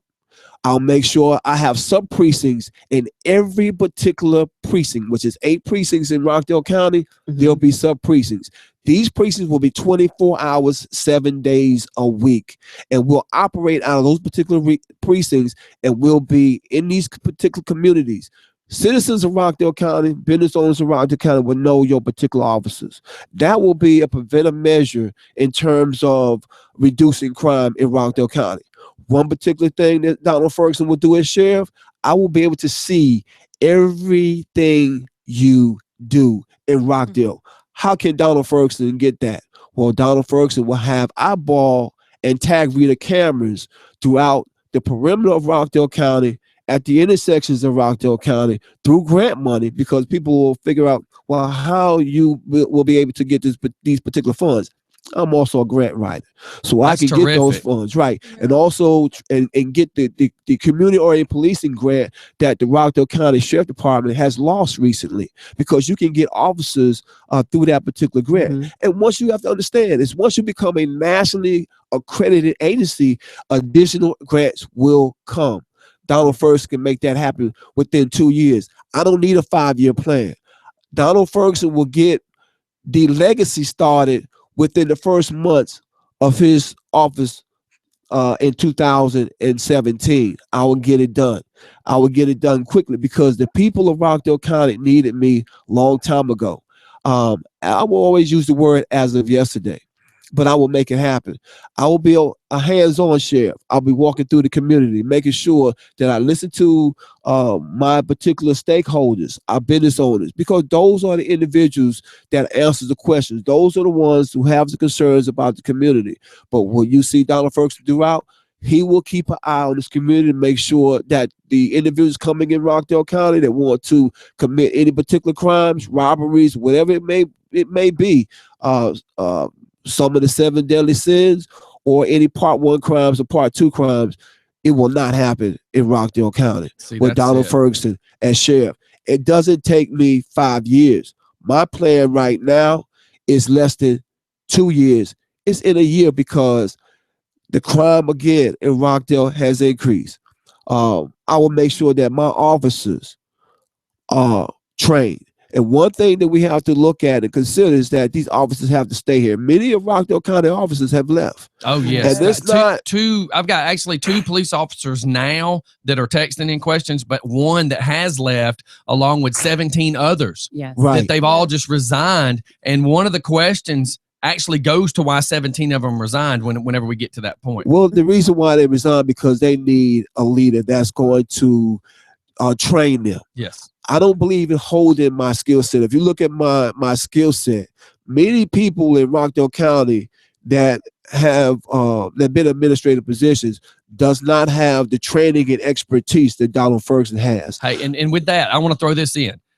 If and when he becomes sheriff, would he leave the administration the same or make the changes accordingly? Supervisors who don't need to be there. And then part 2 of that one from another police officer was the reason that most of these people have quit is from the inner office bullying of supervisors. So these 2 questions kind of go in with what you're saying. And then hold on, Captain Ferguson. I have 2 questions that just Yes, came ma'am. in.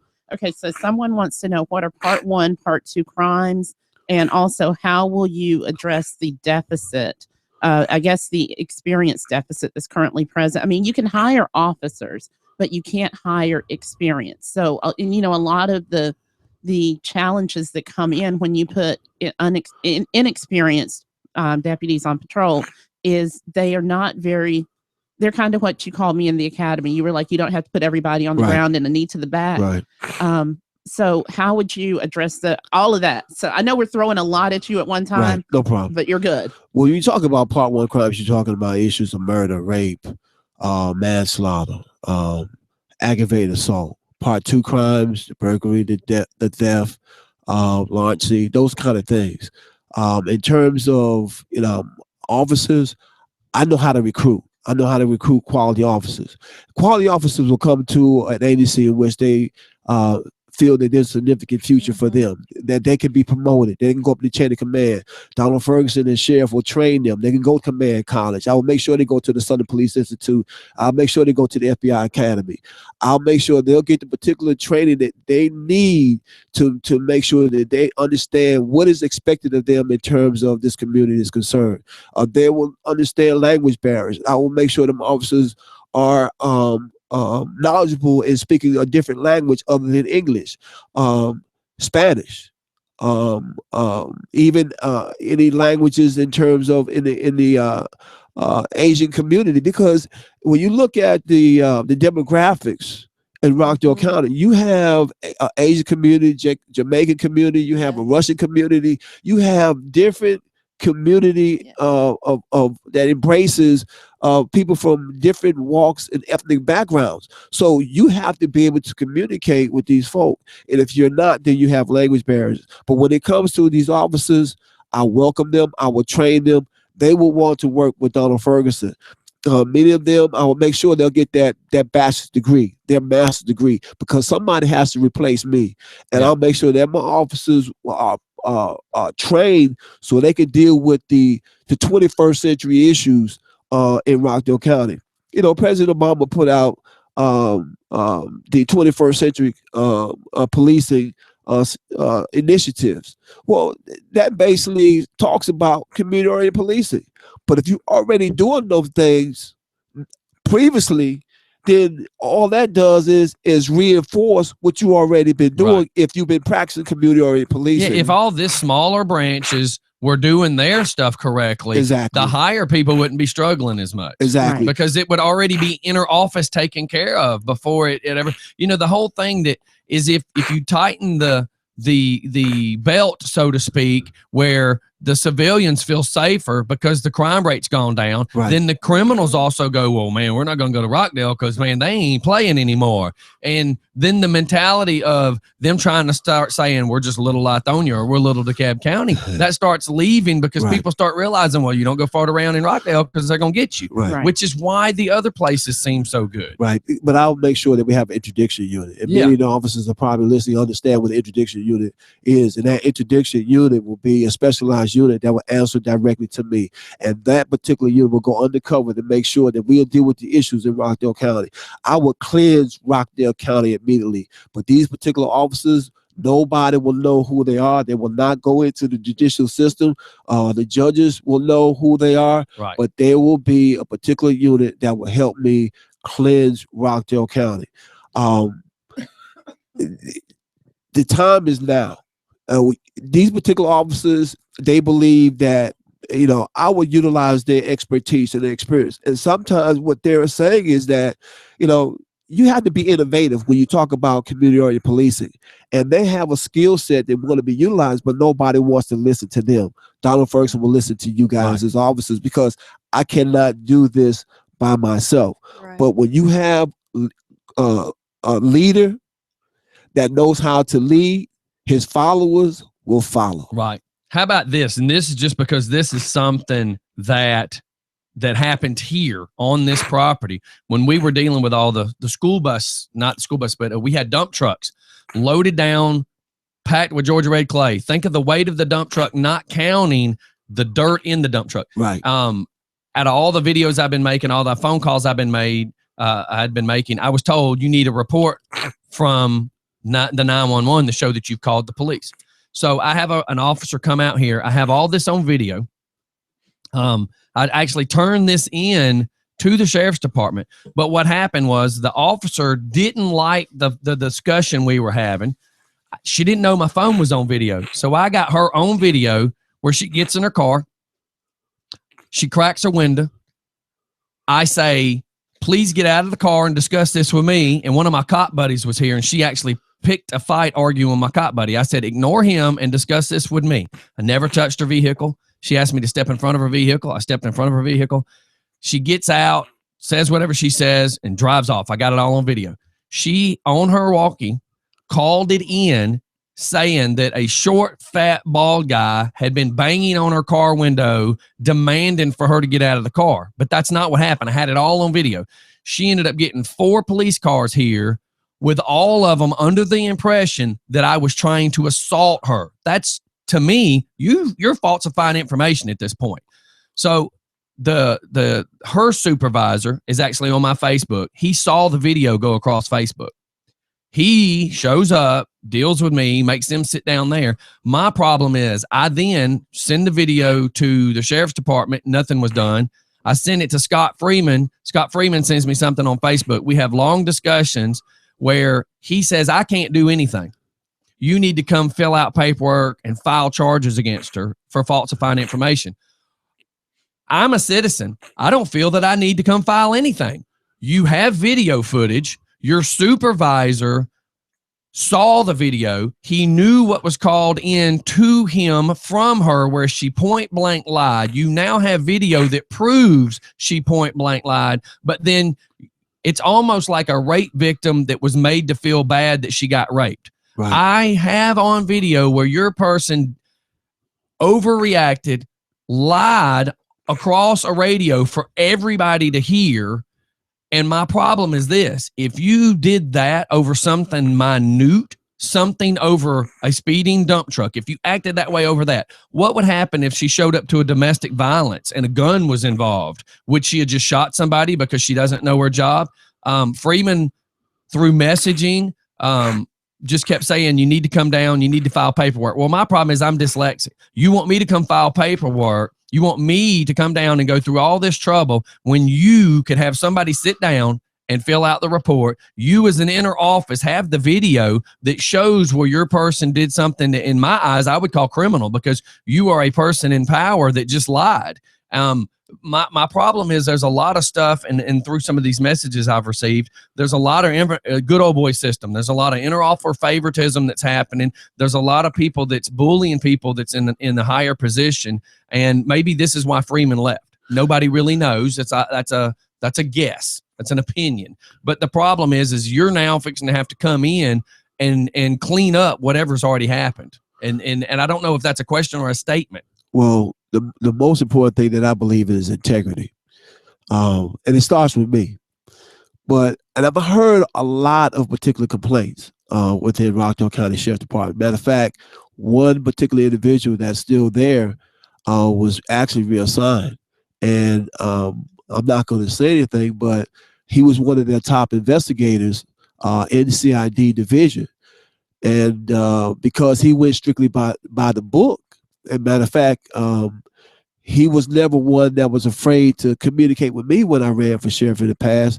He was reassigned to a different division, but that individual is a top-notch investigator, but making sure that he does things the right way. But integrity, if you look at the newspaper, or you research officers that actually got fired in the past 5 years for whatever particular infraction that they had committed, such as the actual division that oversees personnel doing the right thing, internal affairs. They had anywhere from 7 to 9 officers that they had to reassign because it was a cheating scandal. Yeah. There was many things in Rockdale County Sheriff Department that if you do the research, there were many infractions of different calibers that existed, even cruelty to children, or misconduct, even in a high school. And so these things go on. There is mismanagement of funds. There is mismanagement of personnel within Rockdale County Sheriff Department. And I will say that when you have a school system that recently had a shooting incident, a particular school had a shooting incident, and I saw this particular officer that was a part of that particular incident early this year lining a softball field between 11:30 and 4:10. When this particular officer is supposed to be securing this particular school. You're talking about the students, and you talk about the administration within this particular middle school. But and I used to work as a substitute teacher there, but when I took the picture, because I was appalled at what had taken place, and I have those pictures because I already went to the media with that, I was said I could no longer substitute.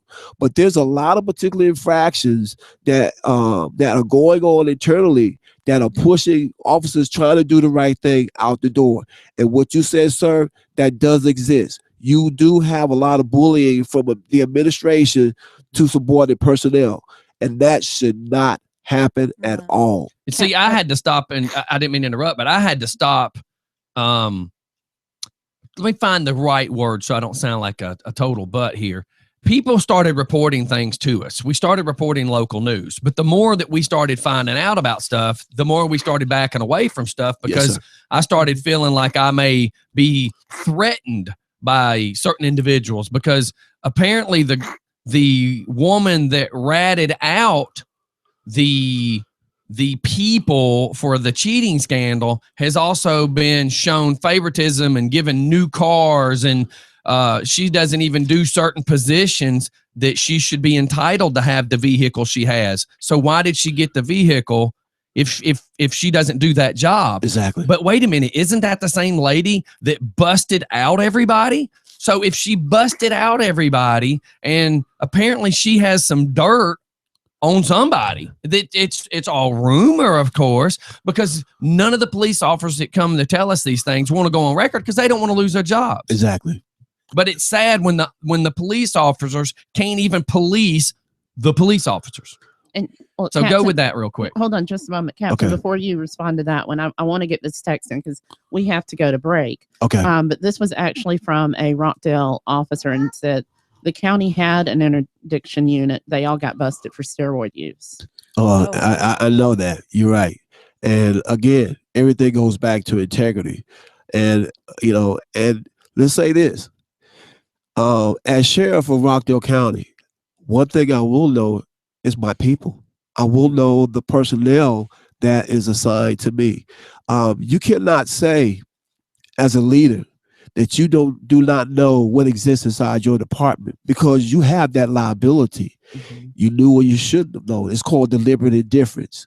If you know a problem exists and you fail to correct that problem, you just as liable, you just as guilty. But you cannot say that these particular officers that have committed an infraction, that have violated their oath of office, you didn't know anything about it, because they have been doing these things for a long period of time. It just didn't happen overnight.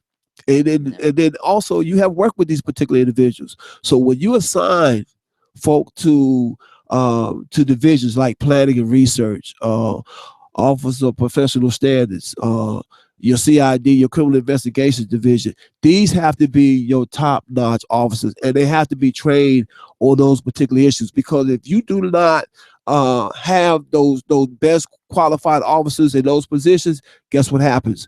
A lot of lawsuits, a lot of litigation will be entering in your particular facility, and a lot of times, what do? We settle. Yes. We settle because we don't want to go through the process because the agency is what? Guilty. But everything starts at the top. But when you have somebody that does not have the qualifications, you have somebody that does not have the administrative training on how to deal with the issues, how to serve the community, because you got to understand, who owns the sheriff department? It's the citizens of Rockdale County. Yeah. And that's where I get so aggravated, because now here's what I know. Just by me speaking on everything that I just did, I know I paint a bullseye on my chest. But what I also have learned is, because I've made it clear that when I shared the video, is if I get any kind of harassment, I've got the freedom of my speech, I got the freedom of the press, I've got the freedom of my media, I got the freedom as a citizen of this county. And I made it clear when I went and had to talk to the commissioners one time, and apparently a lawyer has made it very clear that Scotty's a lot more powerful than Scotty realized. So by painting this target on my back, if you come at me, I'm just going to tell the world about it. And they already don't like me because my reach is too big. We just shared a picture the other day of where 2.7 million people are keeping up with me on Facebook. Now, do you really want to come at me? And that's what sucks. And all I'm trying to do is make you be accountable for your job. Let's look at it really quick and simple. I know we got to go to break and we're over talking, but if I'm not a criminal, then I have no fear of getting stopped. I have no fear of crack cocaine being found in my van. I have no fear of an illegal gun being in my van. I have no fear of anybody doing anything because I've not done anything wrong. Exactly. In the same return, though, if you're doing your job and you got to be held accountable for your job, then you don't have to worry about me busting you out on nothing because you're doing your job. Exactly. And my granddaughter's running around. Let us go to break real quick. I know we overtalked. Everybody give us just a few seconds. It's just for fun, and we will be right back. All right. You want to be talking now, honey. Here. Thank you. You're giving me my ball. Thank you, my honey. And see, this is the one we try to make it safe for, man. We've been speeding on our road. Yeah. And see, my wife got hit turning in the driveway. A dude, we're at 35. He was running over 60. Wow. My bus wasn't here, thank God my bus wasn't here. But they hit her in her Celica, and it picked her car up and threw it where my bus would have been into the bushes. And we're thinking, you're running 65. Right. Can I have my bike? And the school zone. She was just trying to turn left into the driveway. So she was waiting on this car. As soon as this car turned, she was turning. Well, he saw this car and decided to do this. But by then, she'd already turned. T-bone. Wow. I love you. And this ain't the first one. But I'm the butthole because I just want everybody to do their job, you know? Yeah. They want to hate on me. I'm going to go ahead and claim that because you're saying, like, the accountability and integrity. Remember, Mike? Yeah, that's important. Tell me, Baba. Tell me, Baba. Yeah. Tell me, Baba. Yeah. Come here. I appreciate it. I think Tell me, Baba. kisses. Yeah, but you know, when Wigginton with the sheriff, everybody saw his officers, you know, on a consistent basis. Now you don't see them. And then, you know, you have a lot of youth that people cannot identify with, or they don't want to be identified with. So it has to change. Yeah. And I moved here like 4 or 5 years ago, and it's just gotten so much worse. I mean, it's like Rockdale used to be a place to be. Yeah. When I lived in Covington, everybody wanted to go to Conyers. Right. And now it's like everybody wants to go. Covington. It's pretty sad. Porterdale, yeah. You look beautiful. All right. I appreciate it. All right, I love you, baby. So you're taking the van. Yeah, I'm gonna take the van. I don't think there's anything in there I need. I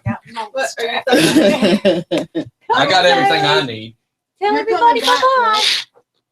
I'm going to go. I'll see y'all about 1:15. Okay. Hey, shut that bathroom door for me, please. I'm sorry. Oh, perfect. Yeah, I'll see y'all about 1:15. Yeah, my size has been kicking me. Yes, I'll Man, this change of weather too. I couldn't remember if you had pet allergies or not. No, it's the signs. Okay. But change of weather. Yeah, it's getting you. Yes, it is today. So when we go back, I want to talk about budget. I'm blown away at the amount of Are we live? Or, yes, okay. and that's why I'm being careful with what I'm saying. There is a ton of people, and not just police officers, but ton of people that work for the system in which we live in, the county as a whole, that are listening, but they can't voice their opinion live. Right. No, they can't. They're texting in. That's why I couldn't keep up with text. Yes. Right. Because I got people speaking of more than stuff that involves the sheriff's department, but it's the element of the people that live here. I've got stuff being asked about about all the evictions and everything, but the police have nothing to do with the evictions, but our community as a whole, if our criminal system is large, our school system's diminishing because people quit moving here because they don't want to put the kids in bad systems, which also brings you the element of the people that keep getting evicted. Did that come out right? Well, it's the domino effect. What people are doing is, and I would like to speak on that because law enforcement is actually the just of whether or not a business or corporation that has families will move into Rockdale County. You're our first line of defense. Right. You are, yeah. Because what they do is they research the community and they say, okay, what's the crime rate? Yeah. Well, they're not going to migrate a business into Rockdale, or they're not going to migrate a community. They're not going to migrate residentially because of the mere fact the crime rate is high.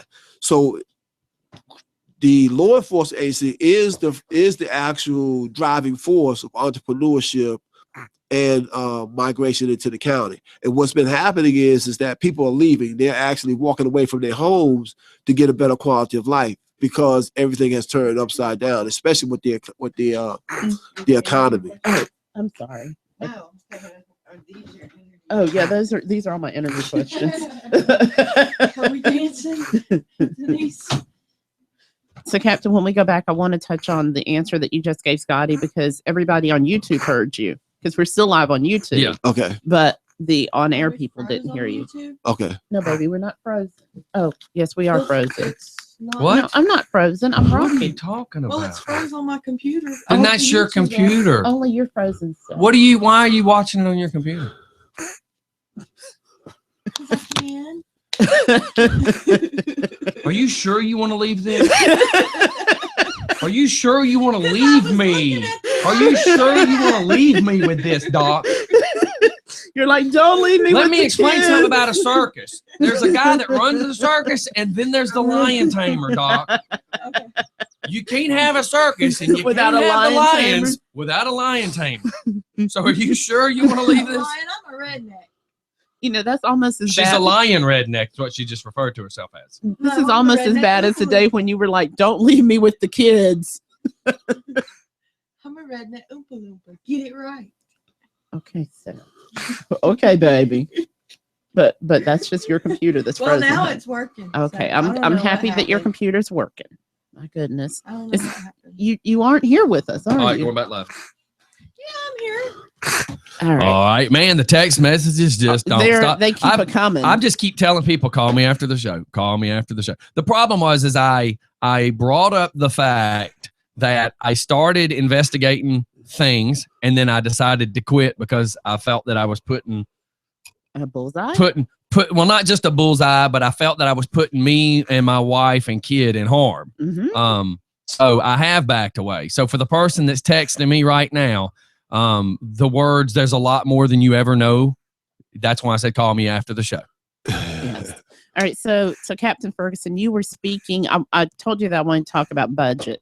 But while we were on break, all the YouTube people, so I apologize in advance. YouTube, you're going to hear this twice, but it's because the people on air didn't hear it. So Scotty, do you remember the question that you asked? I can't remember which one because I've been answering so many text messages. Well, it goes to the evictions. Oh yeah, what I was bringing up is there's tons and tons and tons of people. We have more secret listeners than anything, and when I say that, I mean there's tons of people in positions that can't reveal themselves because they don't They don't want to be judged, fired, whatever. Just for Fun Radio, we've brought back the voice of the people. Anybody in this county that has any concerns, we address it. If you have a problem with party houses in your neighborhood, we address it. Speeding in your neighborhoods, we address it. We are policing our own community because that's what we as citizens are supposed to do. But with that being said, a lot of people in different positions of not police, but every position in the county have been listening. I've had people bring up the fact about evictions. Of course, police officers, you have nothing to do with evictions, but the way it's the domino effect, because our crime rate has been getting worse, our school systems appear to be getting worse. I don't want to say lower quality of people are moving in, but people, I don't know what word would be the correct word. We're not getting, a lot of the bad people are moving in and then they're not paying their bills. They're getting evicted. Our school system's getting worse. And all these people are going, I'm moving to Madison. It's a transient population. That's the word that you're looking for. Okay. We have a more transient population now with no real ties to the community. And when you don't have ties to the community, you don't care what happens to the community because you don't have an investment here. Right. And I think that is, can you speak to that for a moment? How will you, and I know that it doesn't solely lie on you, but you also know that people move to certain areas because of, first, the school system. Right. And second is the crime rate. Correct. So and it really goes, some people will say that it's not related, but the two really do go hand in hand. It is. And you and I are both educators. So, we know this. We know about the K-12 to prison pipeline. Right. And, speaking on the K-12 to prison pipeline, I want to talk about budget for a moment because, with us not being us not having certain levels of accreditation, it hurts us from a budget standpoint. So can you speak to how would you manage? You've got a lot that you want to implement. Right. So how could we manage that with the current budget that we have before the things that you want to implement get implemented? Well, within these 2 years, I'll make sure that I have my short-term goals, my midterm goals, and my long-term goals. Okay. And when you speak about people migrating or stakeholders migrating to Rockdale County, I migrated to Rockdale County in '97 because I knew back in the day that Rockdale County was actually number 2 on the chart list as far as the school district in the state of Georgia.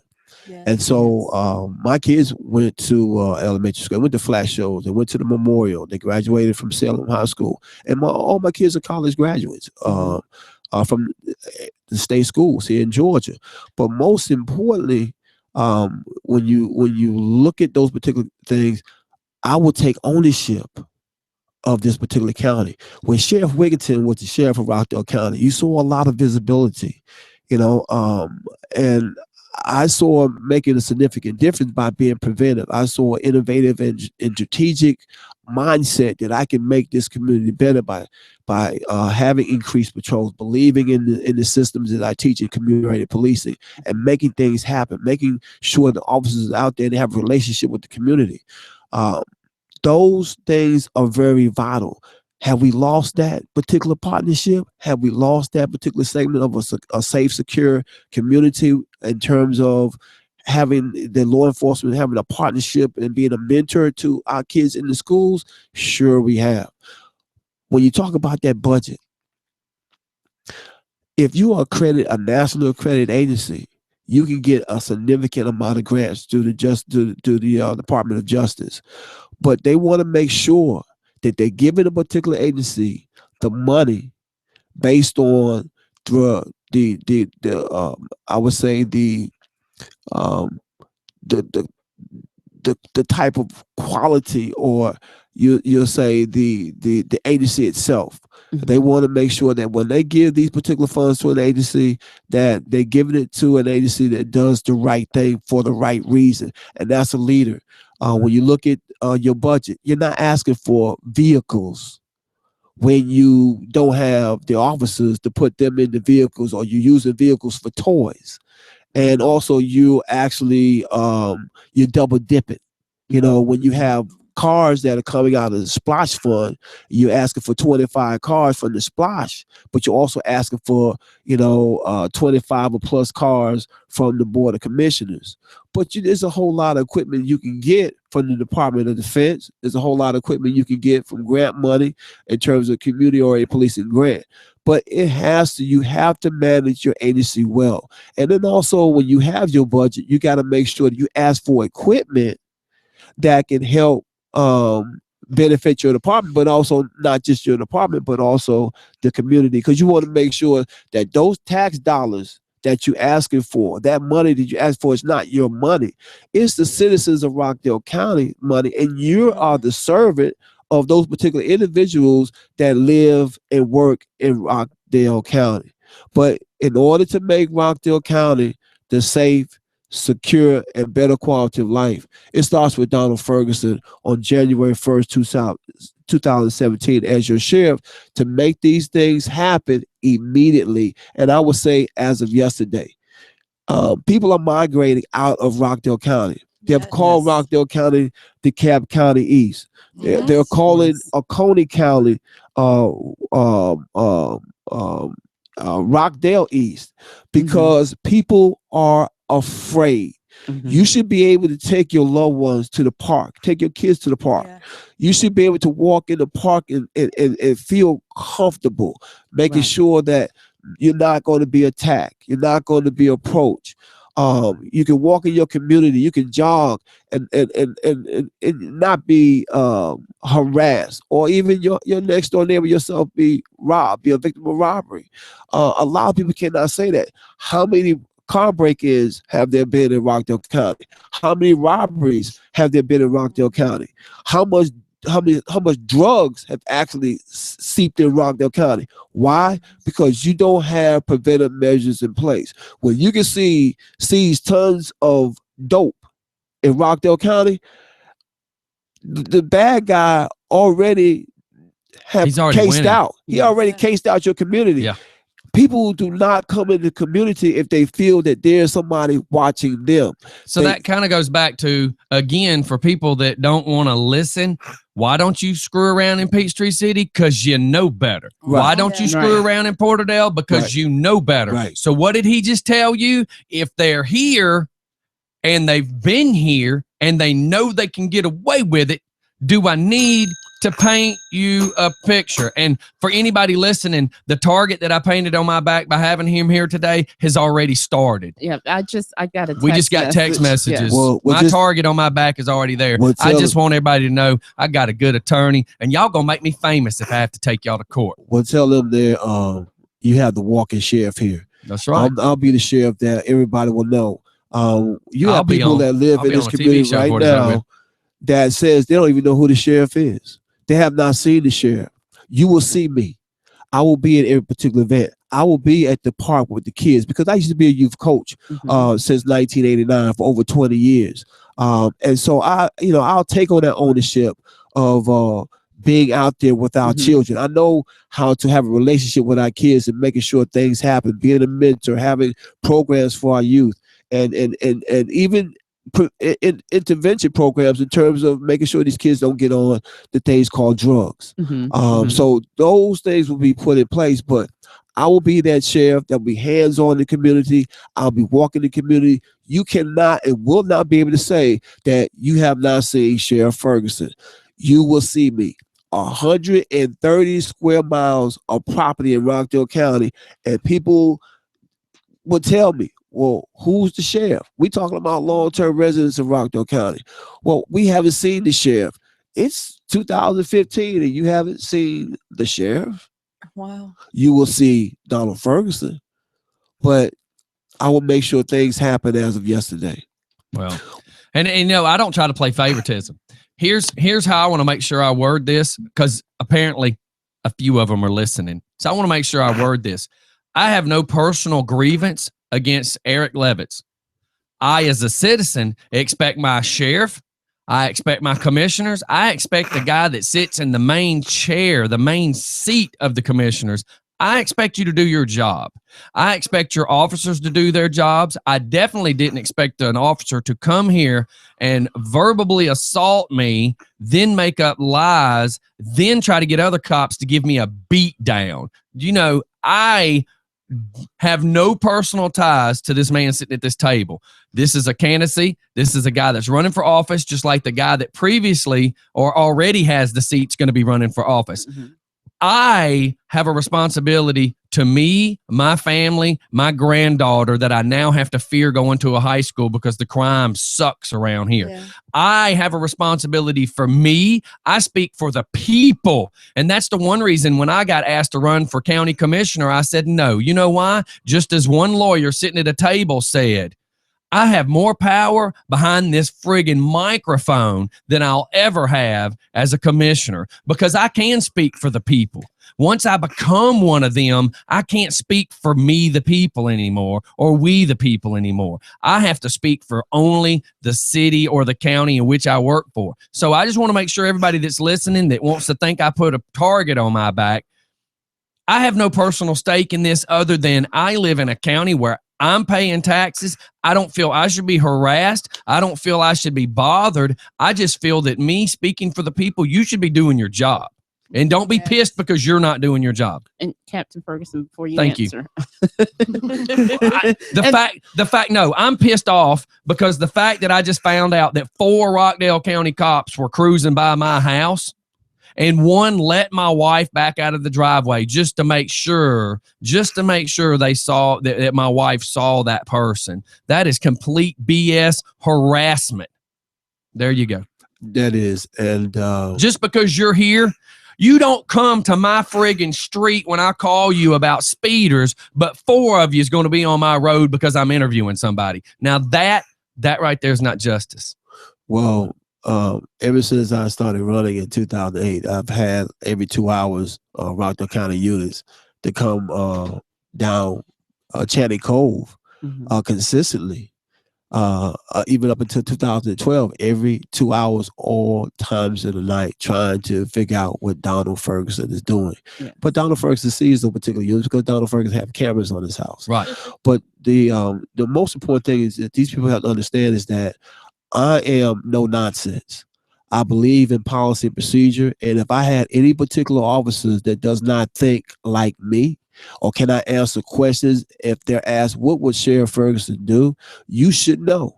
But if you are out abusing people, you are abusing your authority, you will not be working for Rockdale County Sheriff Department, because you have to understand that the citizens of Rockdale County own the department. You're just servants. Could you say that one more time? Because I want to make sure everybody heard that.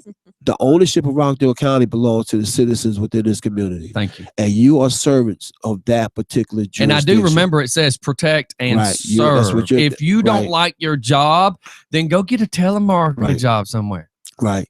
And you know, and the thing is, when I go around, you know, the community, and I've seen officers 6 at a time eating at the Mellow Mushroom, or 3 at a time eating at certain business establishments. Okay, it's fine to get you know, to be at a particular location to have lunch in your zone. Right. But when you have anywhere from 3 to 6 officers sitting and eating lunch at 11 o'clock, or even some course of the time, you know, around 5 or 6, who is protecting the community? You know, you have 8 zones. Who's patrolling that zone? But I'll make sure, because even, you know, I take tags. Right. You know, you have a number on your vehicle, and at one point there were numbers on the front and the back. Now on most of the vehicles, you just have a number on the front. Why is that? Yeah, I noticed they have it on a tag, and that's it now. The citizens should know who you are.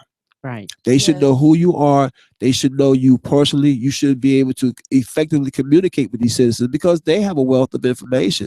And that's how you patrol this community that is 130 square miles. But let me say something too, and I don't want to miss this. If there was a catastrophic event right now,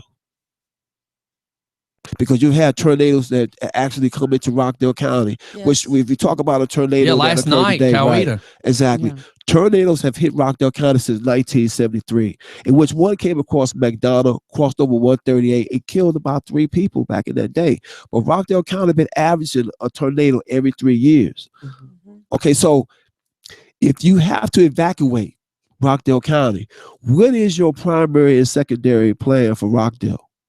Where's your safe haven? What is your MOU, your mutual aid agreement with other agencies to evacuate this county? Go to a safe haven. Just for example, if the north end of Rockdale County, especially when that biolab incident happened a couple of years ago, that whole north end should have been shut down. Yes. Your primary evacuation route should have been Georgia 20, going out to McDonough, maybe to McDonough High School or Henry County High School, and because you can't deviate on these back roadways because you will get cited or you may get locked up. But you go to that safe haven, you have your route. And even if there's something happened on the south and you had to shut it down, you could go 138 to maybe Gwinnett, South Gwinnett County High School, what have you, and you have your communication routes.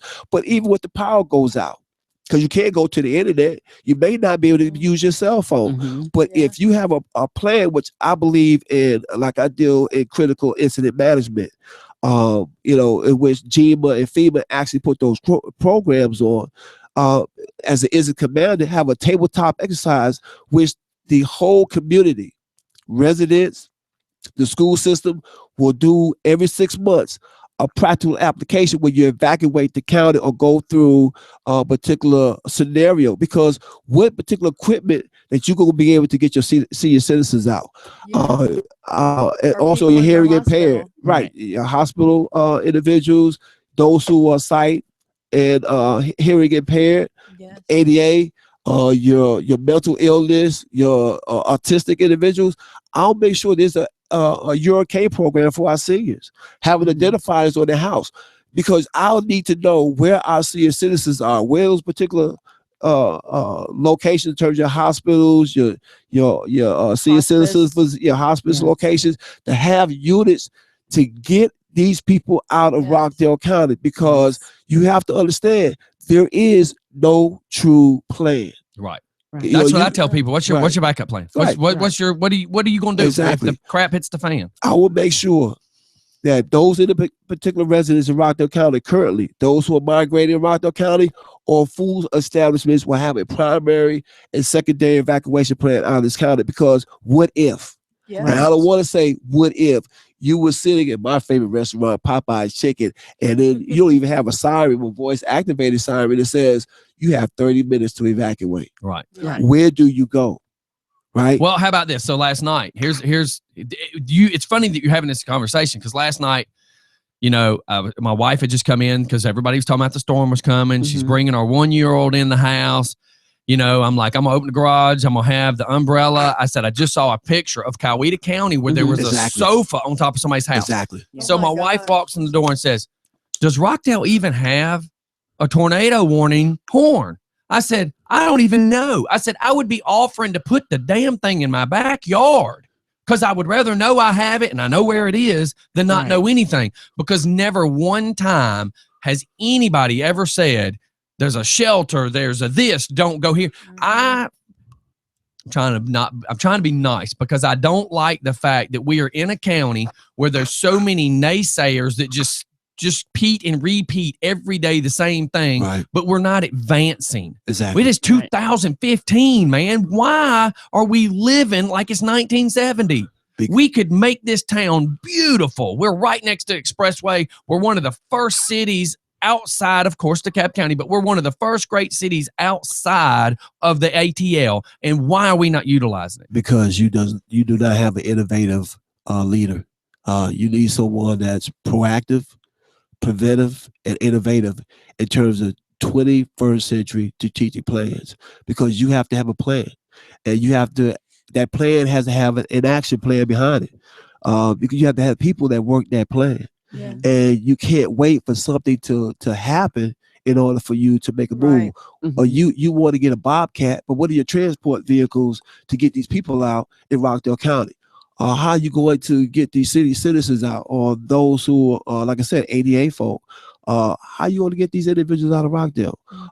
Because you have to round up. I will have a reserve unit that actually will be a part of this process, but you need to have this particular plan will be a part of, like, when you move into the community, it'll be a part of the HOA. The HOA within each particular community in Rockdale County will have a primary and secondary plan. So with your household, you don't have to go to the internet. You already know what that plan is. But basically what Donald Ferguson will make sure you know that plan, because every 6 months, there'll be a full-scale tabletop exercise to make sure that everybody have an understanding on that plan. The schools, they're not doing evacuation plans in the midst of what they're doing. But when you talk about, again, preventive measures, what about our young kids in these elementary schools? Those are very vital, because when you're trying as an educator, when you're trying to get little children together to make sure that you know where to take them, that's real critical. That's right. Understand, in your middle schools, your high schools, your students are more knowledgeable about and cooperative as far as what needs to happen. But when you talk about, your elementary schools, we need to have a keen sense of hands-on. But let me hold on. I was going to say, before you leave that, I want to paint a picture too, because of the whole CHAMPS program in the schools. So people have been on this show. People have said that the school systems are not as bad as we, the citizens, keep saying. But we already know Salem High School has a huge bullying problem. She had to remove her daughter from a Rockdale school. I had to remove my daughter from Salem because she was getting jumped on and nobody would do anything. Some of the police officers that we are friends with have worked for the CHAMPS program and said that their hands were tied. There was so much they could do. But with you saying the fact of, say, a tornado was to happen, here's my problem. If the kids are already getting bullied, you let a national disaster happen, and there's no leadership in that school over the bullying already. What do you think's going to happen if you don't have something like what you're talking about laid down? I'm talking mass chaos because there's no plan. Well, here's one particular issue that I find that's a problem within the sheriff deputy inside the school system. First and foremost, we have to understand that school rules and regulations are an extension of state law. Yes. And the deputy sheriff that works in that particular school system, he has the authority to enforce local, state, and federal law. As a deputy sheriff, other than a police officer, number two, that was number one, but number two, his responsibility is to execute warrants. Number three, serve civil process. When I see deputy sheriffs inside the school system, they're watching kids eat food. They being hall monitors. Some of the deputy sheriffs are even sitting down in the corner reading magazines at some of the high schools, or they're lining the softball field during the time that they're supposed to be protecting these kids. But preventive is outside of the schools. Deputy sheriffs cannot be inside the school system. But if you cannot enforce the laws in the school system. Because balling your hand up, punching somebody is still battery. Whether you're 14 or whether you're 30, it's battery. And when I know of a fact that there was some punching that was done and detention was all they were given, when you ball up your hand and you punch somebody, if you spit at somebody, if I spit on Denise right now, she could get me charged with battery. Now, if she as a human can charge that against me, my kid was in that school and just as human. If somebody took her phone that's over a $500 phone and broke it, that's still breaking something over the value of $500, which is a felony.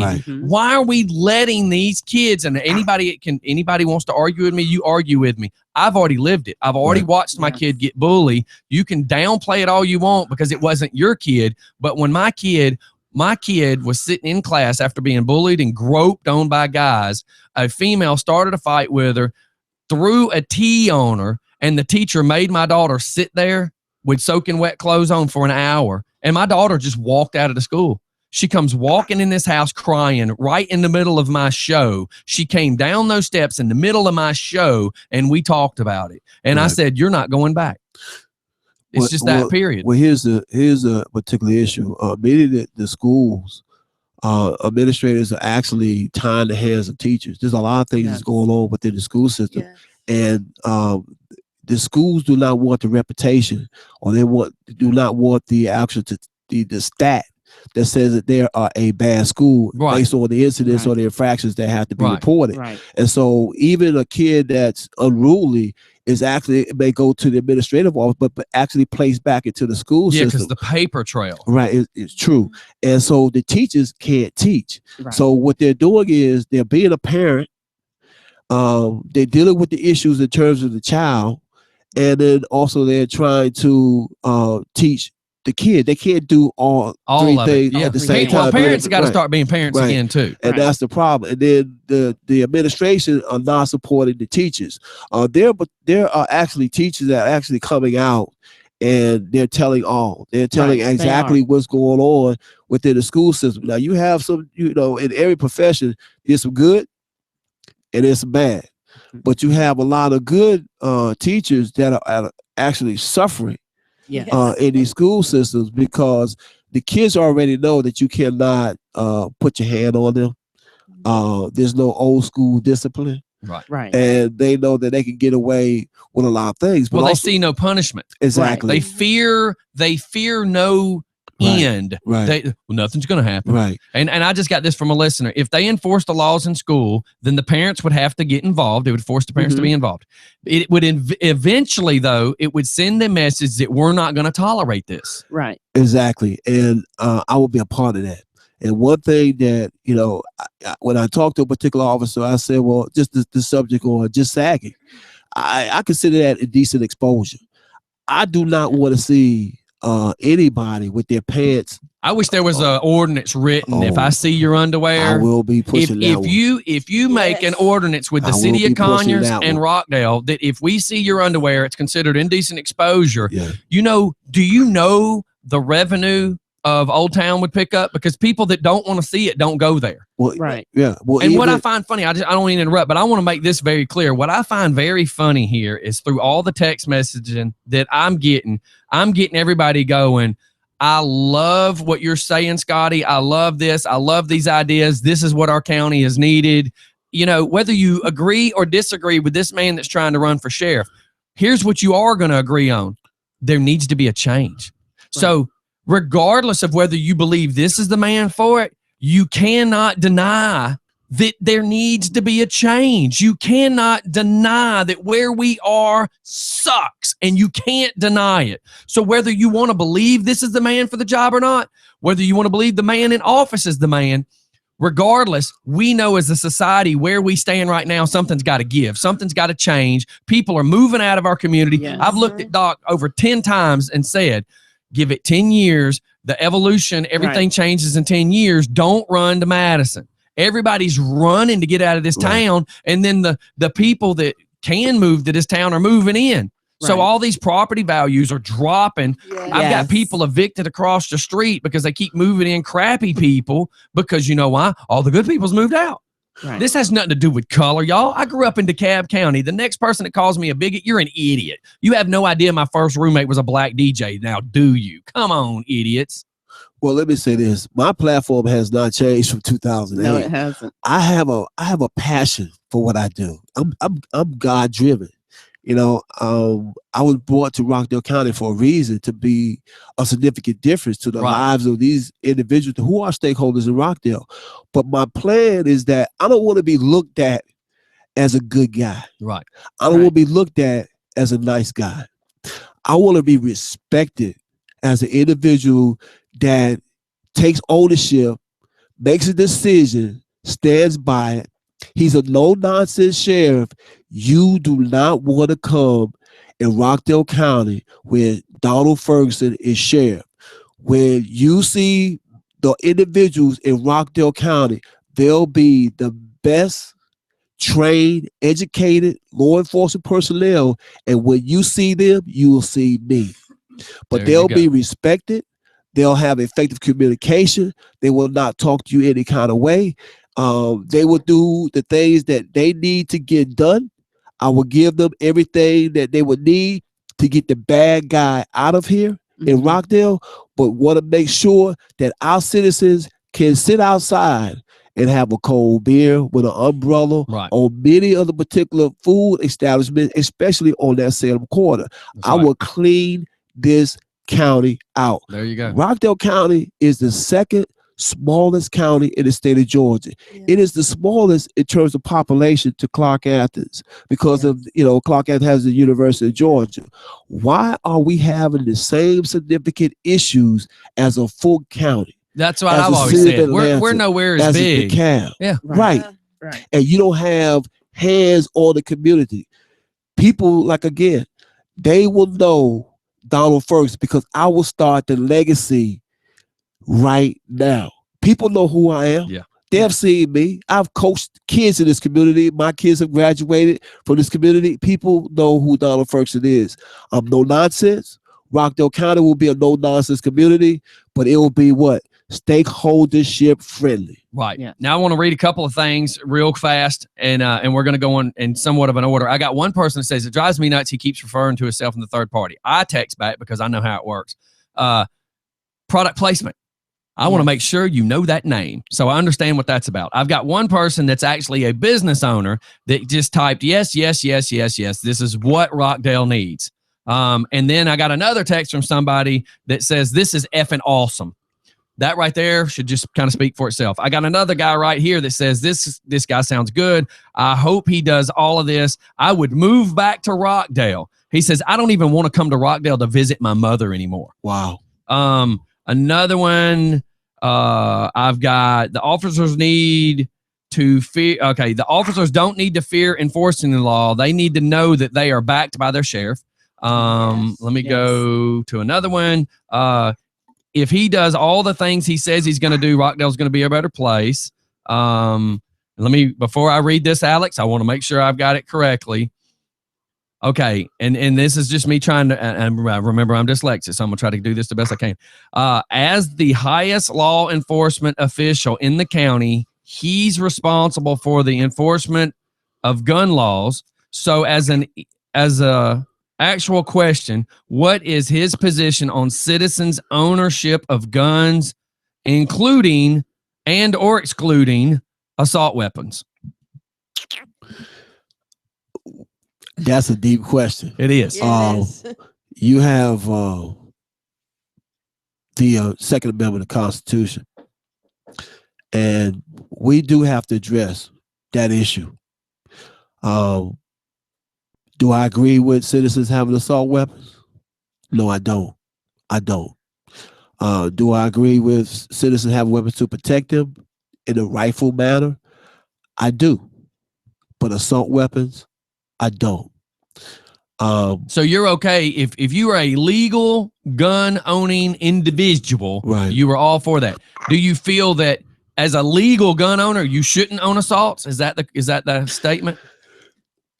Or are you just saying what reason do you have for owning one is more of a question? What I want to say is I have people, there are people that own assault weapons for the wrong reason. For the wrong, yes. Right. Yes. And what I will not tolerate is that in Rockdale County, you are walking the streets of Rockdale County with those assault weapons. Because what you're doing is you're intimidating other individuals. Yes. People do not need to be fearful when they walk the community, especially with their kids, because anything can happen. Personalities can change. That's going to be that to me. That's a talking issue. But what that comes from, and I hope it comes from this particular matter, is that people are in fear of their lives in Rockdale County because the bad guy has the assault weapons. Yes. Because when we do confiscation of firearms during particular drug incidents or even just in mere traffic stops, you find individuals that have these particular firearms. Even when you have a day of turning a illegal firearm in. And so people get those things for defense mechanisms, but those who are utilizing these particular these like AR-15, no. So that would be your classification as an assault weapon. Right. Well, there's so many. Like I have the SKS upstairs.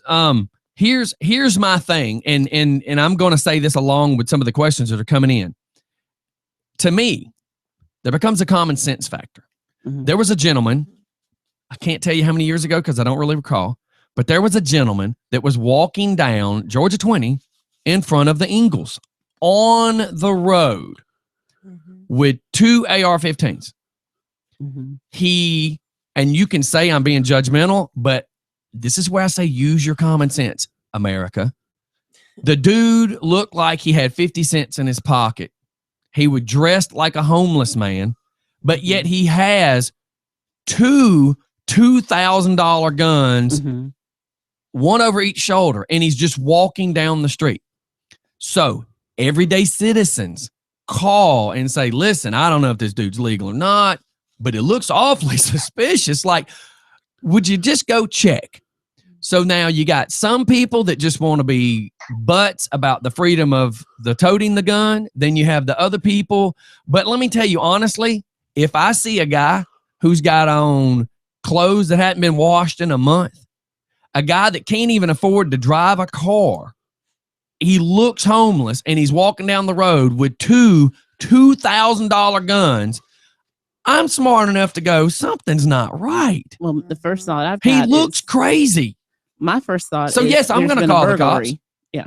I'm sorry, but I'm going to call the cops. And I'm a gun-toting legal person. I believe in my freedom to carry a pistol. Hell, let's just put it this way. I've got death threats on me now. I got people that threaten to kill me because I fed the homeless. Right. So I carry a Glock. People say you shouldn't tell people you carry a gun. Well, my stalker that I'm having a problem with, the fool needs to know I carry a gun because I don't hide. I'm very transparent about what I do.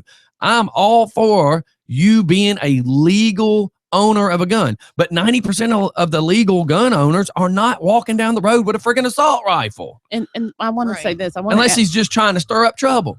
I want to add this about assault rifles. And Captain Ferguson, you and I have been to way too many law enforcement funerals. Correct.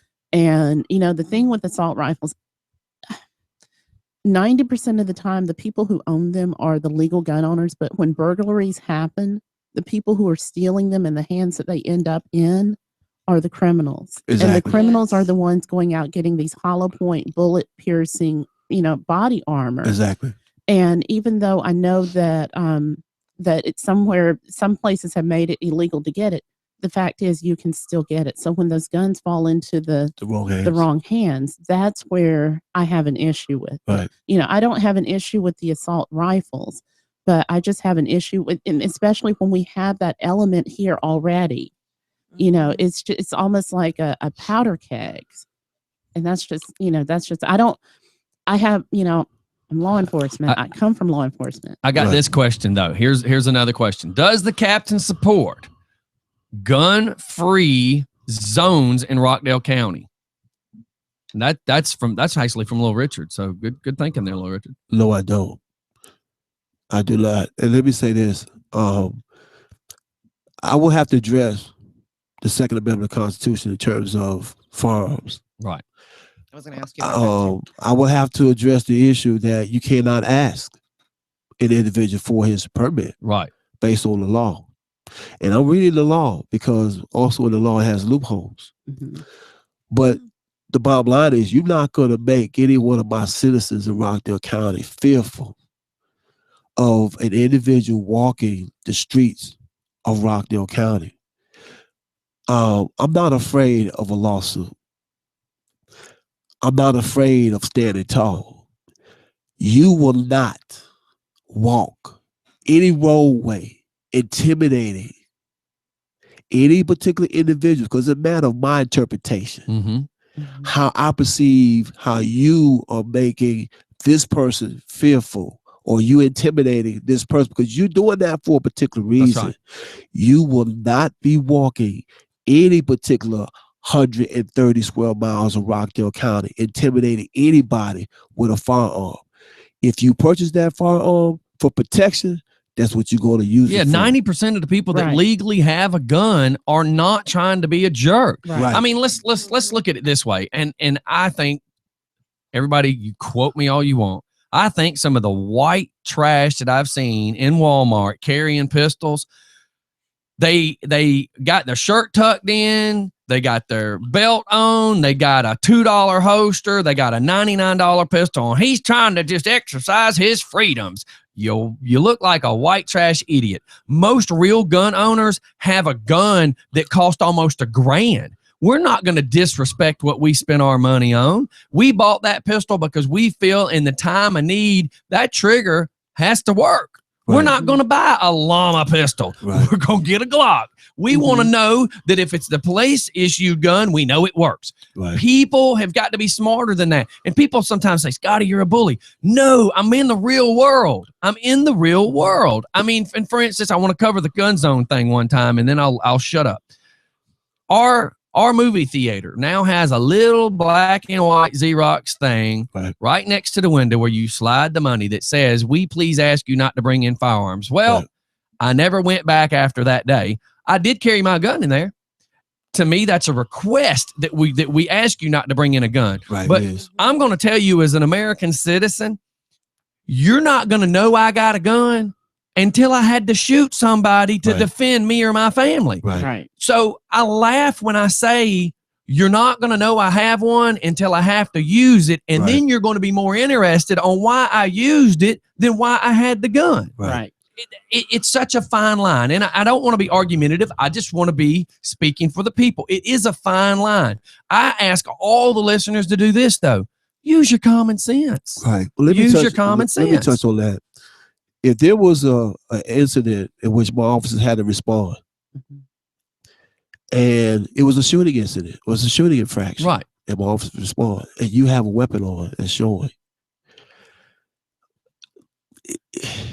it's going human beings. You're going to be the first one looked at, right? Yeah. And if it's somebody that's if it's an incident which a weapon has been discharged, my officers are going in. And it may be a possibility that that person, something may happen because they don't know. Well, they have to assess the situation. Right. And the thing is that the most important thing is officer safety first. Yeah. Yeah. You know, they have to assess that situation. And even if they, they stand back and they call for backup, but based on the situation, based on severity, it may be a hostage, no matter, because everything stands on its own merit. And so we don't want to go in and then here it is. We got a situation where there may have been someone that's discharging a firearm in the same vicinity of that person who has a weapon and is shown, and that person gets hit in the line of fire, or because the officer at that point does not know, right? And so we don't. There are a lot of issues that come up when you talk about individuals carrying firearms.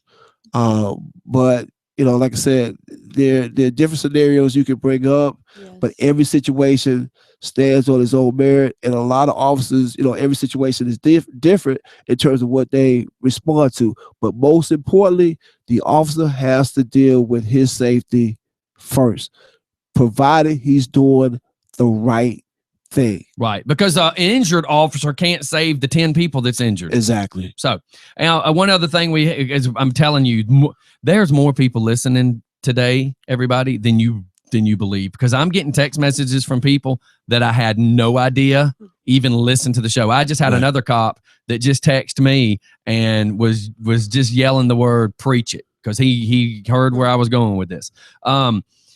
Also, I have one about the unarmed citizen. An unarmed citizen saves life at the Magnet Bottle Shop. Well, I'm gonna that read wrong because one of our friends, Todd, which is one of my sponsors, was the guy from the Magnet shop that returned fire on the guy that was robbing the liquor store.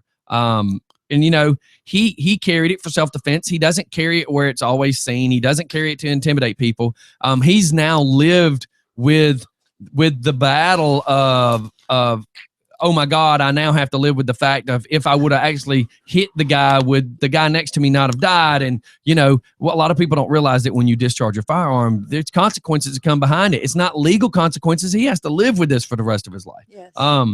But yes, he just noticed that it auto spell on an iPhone is just horrible. But that's where he was saying an armed citizen is who saved lives in the Magnet shop. Well, tell Todd that Donald Ferguson said hello, because I'm the Donald Ferguson that talked to Todd in the Magnet store during that shooting incident. Okay. And I asked Todd is that your weapon? That 9mm. I think it was a 9 because I was a 911 caller. Okay. On that particular day, I happened to go to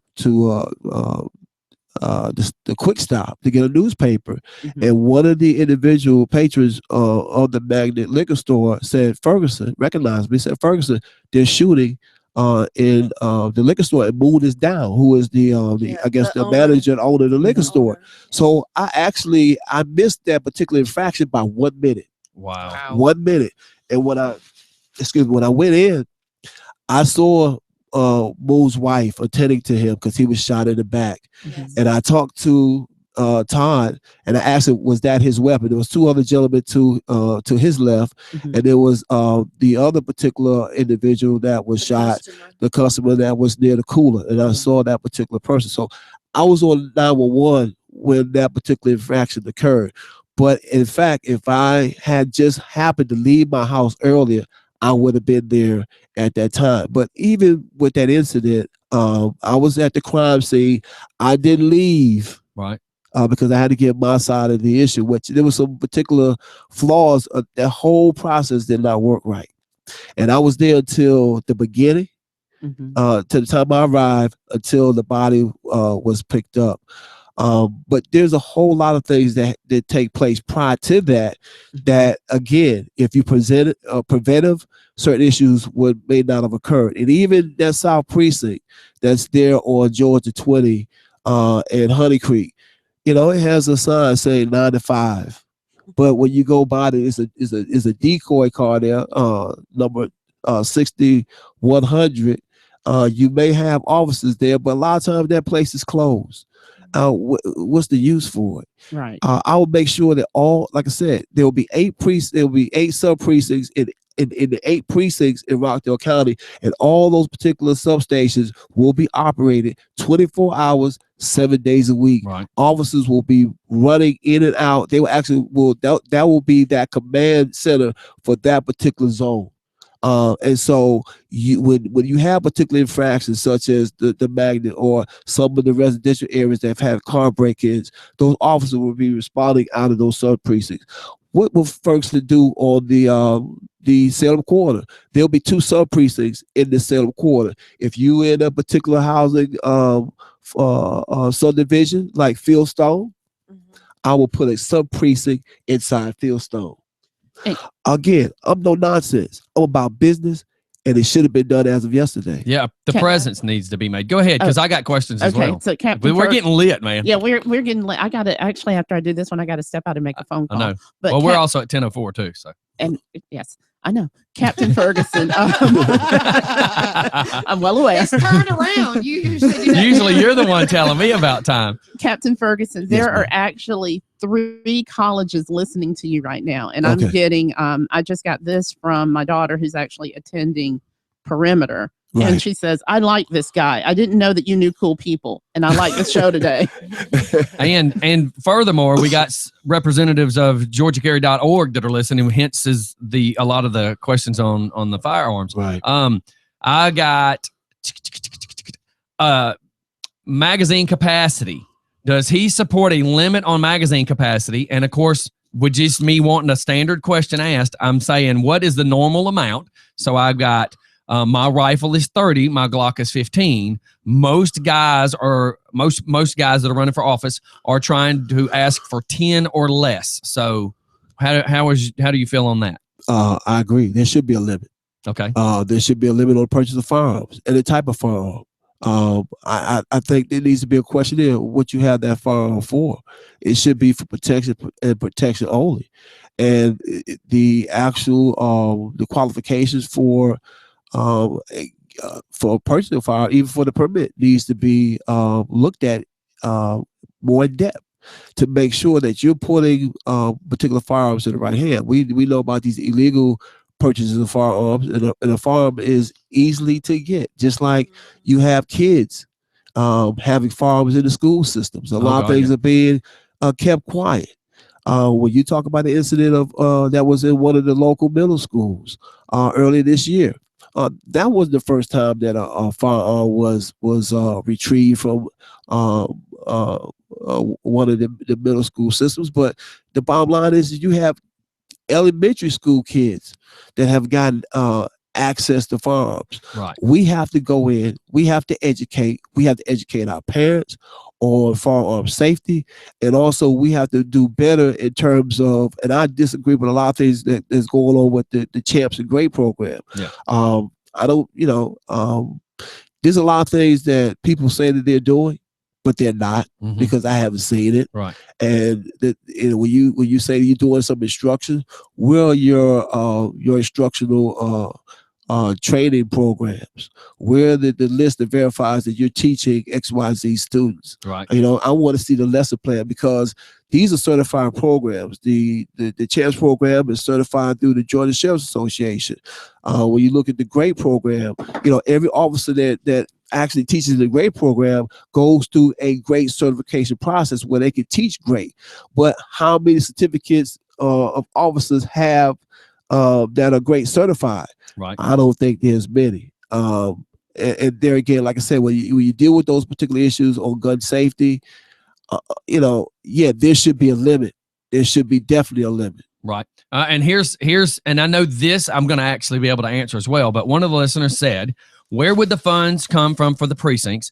But I also can say, I just noticed the other day that Commissioner Oz Nesbitt had just posted that the chairman had turned down the fundage to be given to the sheriff's department that would allow 5 police cars to be purchased and put 5 more officers in cars. So I know your funding is delegated by the commissioners, right? Is that correct? Or am I making that assumption? I don't know. The funding is delegated by the Board of Commissioners, Okay. but you want to make sure that you, when you do your budget, Yes. you want to make sure that your itemization in terms of what you need Yes.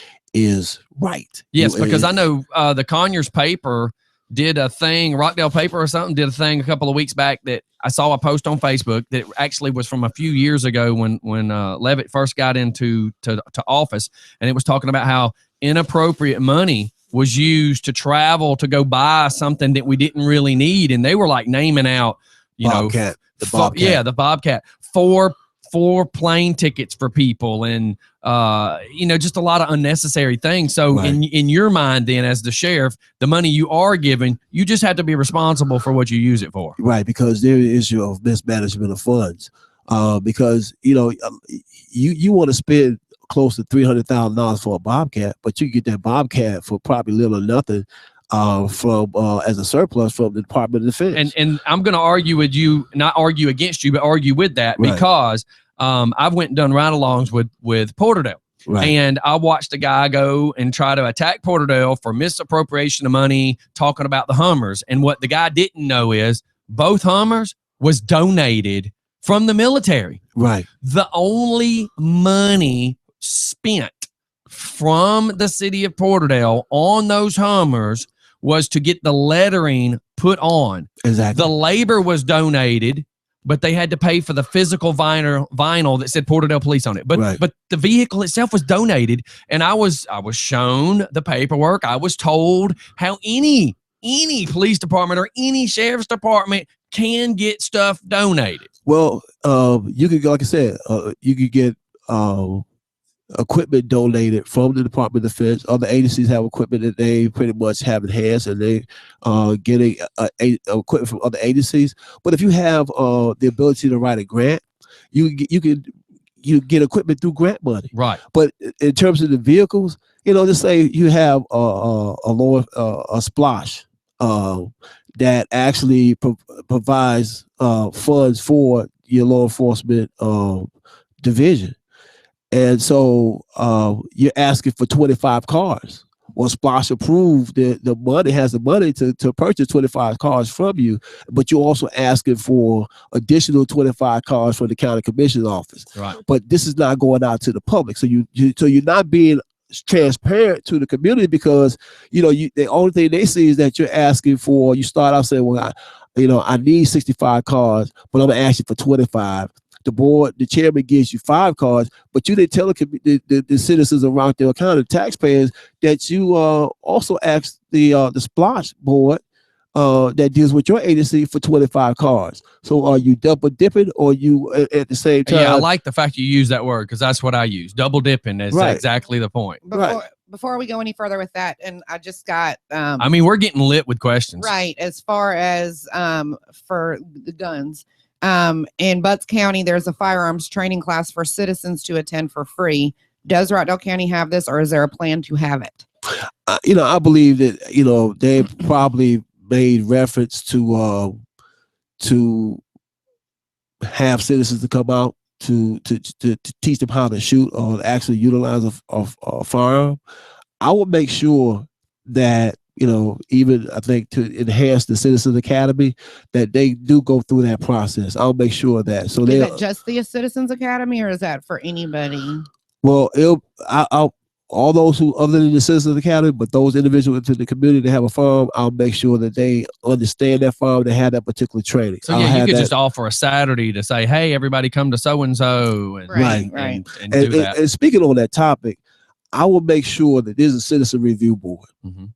Because citizens need to be involved in everything. Even, like I said, the issues in terms of the Second Amendment of the Constitution to deal with the guns, but also what the agency does overall. But in terms of the disciplinary infractions that officers commit, the citizens will be a part of that citizen review board. That will establish immediately. Is that currently in Rockdale County as of right now? No, it's not. But in order to make things happen, in order to be transparent, the citizens need to be involved. And once you have a holistic mindset and it's synergy, because what's important, even with the officers, they want input. They want to hear that you have a lot of officers that have particular wealth of knowledge. And what's happening is that the agency is not utilizing the knowledge that these officers bring to the table, their expertise.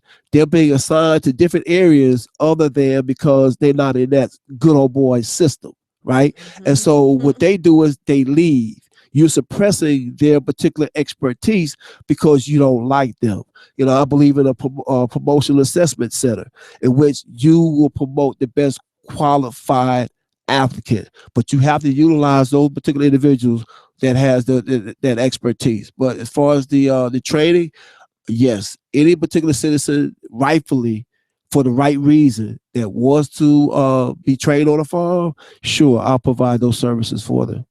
All right. And look, we're getting down to that 10:13. Doc, you got a bunch of questions. Anybody that's got these questions coming in, this is where we want the people to be able to ask the important questions. All right. So hold on. No, and just really quick. Go ahead. That Denise. class, it's a the one he was talking about in Butts County. Yes. He's saying it's a safety class teaching gun safety and proper laws that permit holders must know in protecting themselves and family. So that's something that would be touched in that. Exactly. That, yes. And like I said, I'm a procedural person. I do things by the book. Those who know me as an instructor, I've actually taught chiefs, police and sheriffs, administrative personnel. I've taught in many particular capacities throughout the state of Georgia. They know that Donald Ferguson is no nonsense. They know that I'll make sure that I'll have these policy procedures in place. But, it's not about me, it's about the people. But as far as, making sure that process is put in place, sure we'll have a plan. We'll have a facility. We'll make sure that they will understand the actual whole scale of that farm before they actually discharge. I'm hearing that yes, Rockdale does have a citizens gun safety class that Eric is implicated. Saying that his deputies do teach it, laws, safety, and shooting. My question to the guy that's actually sending this in, I just put, why is this not common knowledge? Because I've never heard of it. I've never heard of it. I'm not saying it doesn't exist, but my problem is, hello, I'm DJ Scotty. If I don't even know this exists, right, then why? Then where is this information? I'm not trying to knock anybody. I'm just simply saying that if I've never heard of this, that means most of the other citizens don't know this either. Well, where would we find it? I did say they probably have one. Right. I did say that. So I didn't say they did not. Right. I did say that they probably have one. I just know that was a question that was being asked, and this person says, yes, they do have one. an 8-hour class that's offered for free for a group of 20 citizens at a time for whatever reason. It's posted on the sheriff's Facebook page every time the class is offered. Okay. Okay. So, and then Which also means for whatever reason. Let's just take that to the next level. That means as a citizen, these people have to go and try to find his Facebook. That means the citizen has to go through all the work to try to find his Facebook, try to get on his Facebook.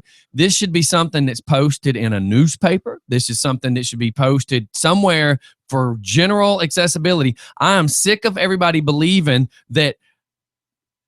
I'm going to simmer down. I made a comment one time to somebody in the county that says, why can't I be put on an email list of everything that happens in this county? I'm your local radio station. I can advertise all these events. And I got, well, you can go to our website.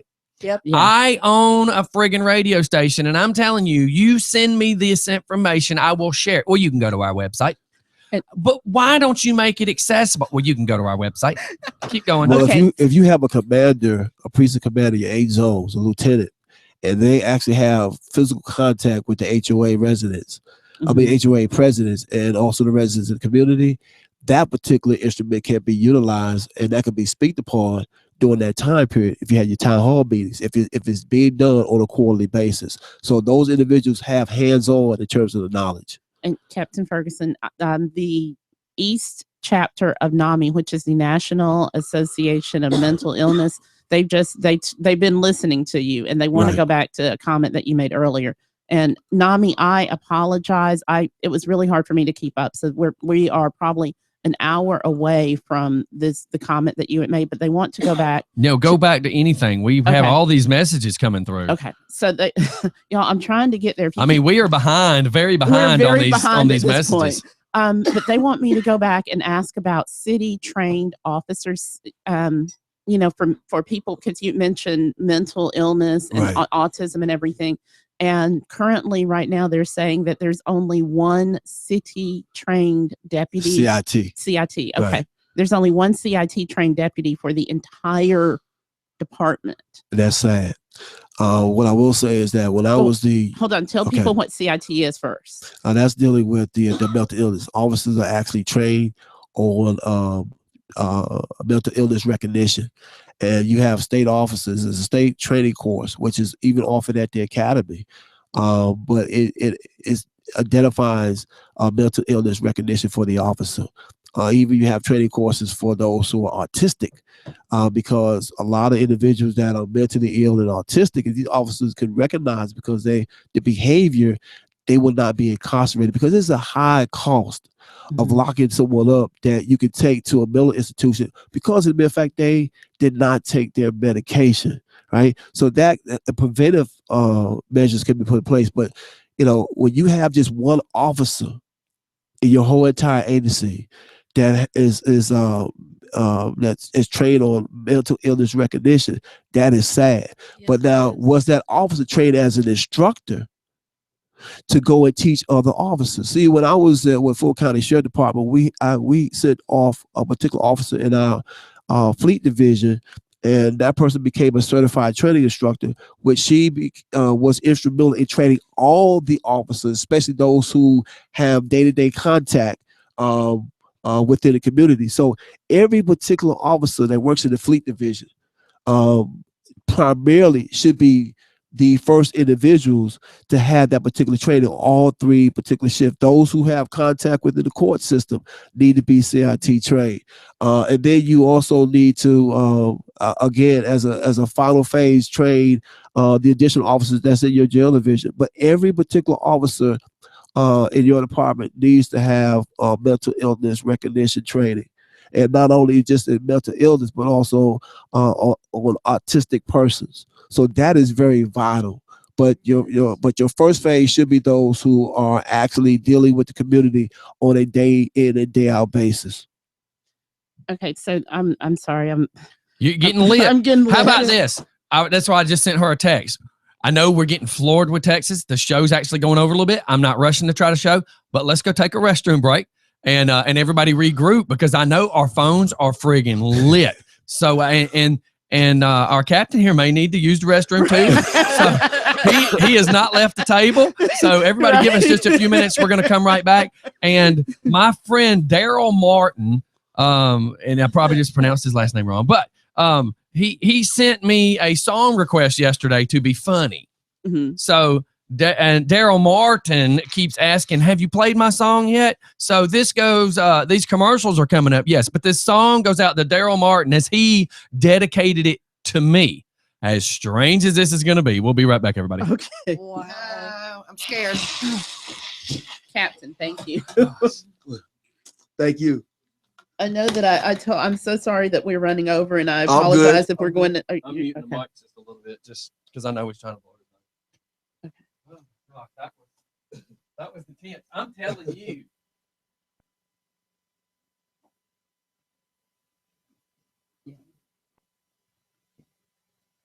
I know.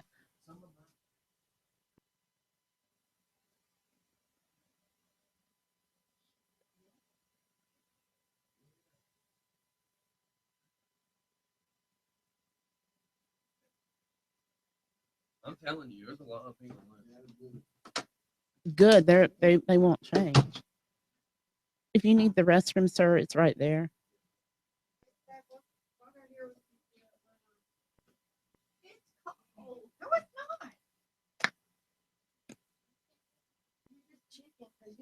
Grandma's name like well, she was alive in the laundry room when I went in there earlier to make my call. Because the lights went off. I turned the light on, the light went off, and then it came back on really bright. I saw something. I kept seeing something out the corner of my eye. How you doing? I'm good. You know, I know that I haven't really been present with helping you with this campaign. It's like I told you, I feel like a child of two divorced parents. Well, you've been busy because when you're stuff, this stuff gets. Yeah. So. Pick that up. When I said that on that mic.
I'm telling you, I'm being a great reporter. Doing what I got there. All right, so Captain, when we go back, I've got the issue with, and it's not an issue, but it's one of the listeners who texts in, and she wanted to talk. It's from the NAMI, the whole NAMI situation, where they didn't send the CIT trained officer. They sent a regular deputy, and the situation got extremely escalated. And so she wants to, she's like, great that, he's going to send them, but what do we do with the people who are already there now when he comes, when he comes into position? Okay. So I want to address that when we go back. And then I want to make that statement in which I just made, by the way. Okay. Now I'm just going to go live with it. What do I got to hide?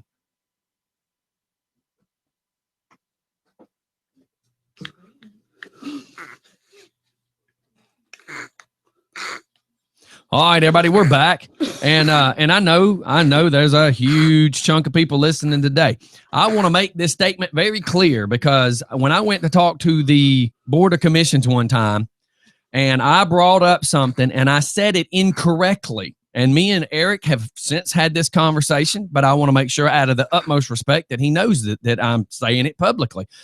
When I said I believe Eric lied to me about the speeding not being taken care of, I believe Eric was lied to about that.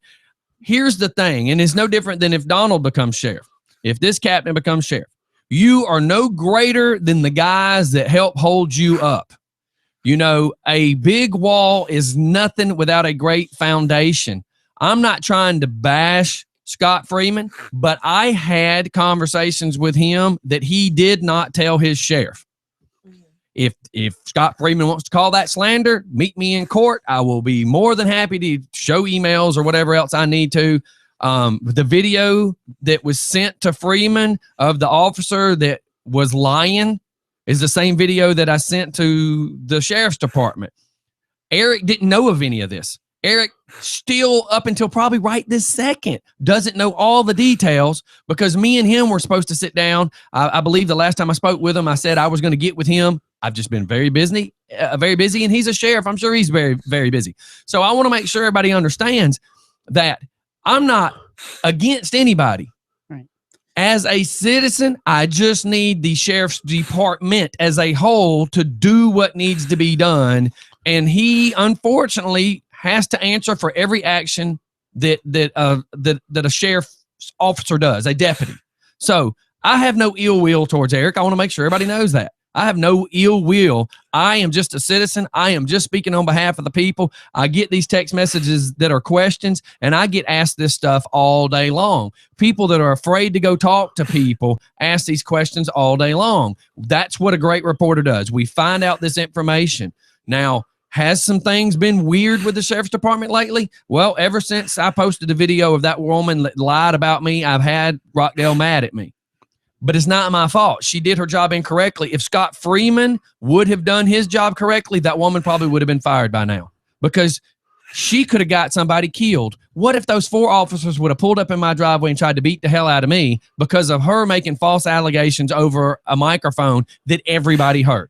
Okay, so I just want to make sure everybody was clear on that. Let me address that.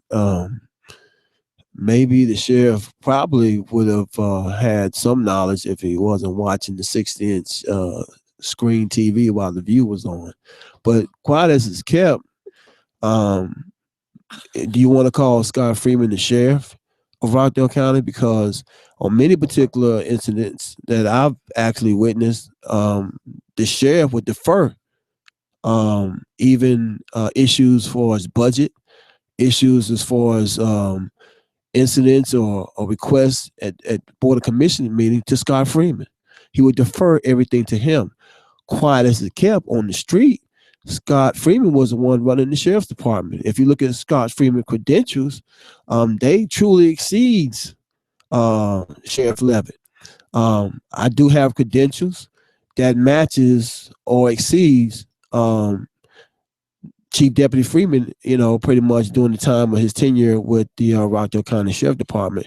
Again, you know, I have the expertise, I have the leadership qualifications, I have the experience, right, and I have the integrity to be the sheriff of Rockdale County as of yesterday. Okay.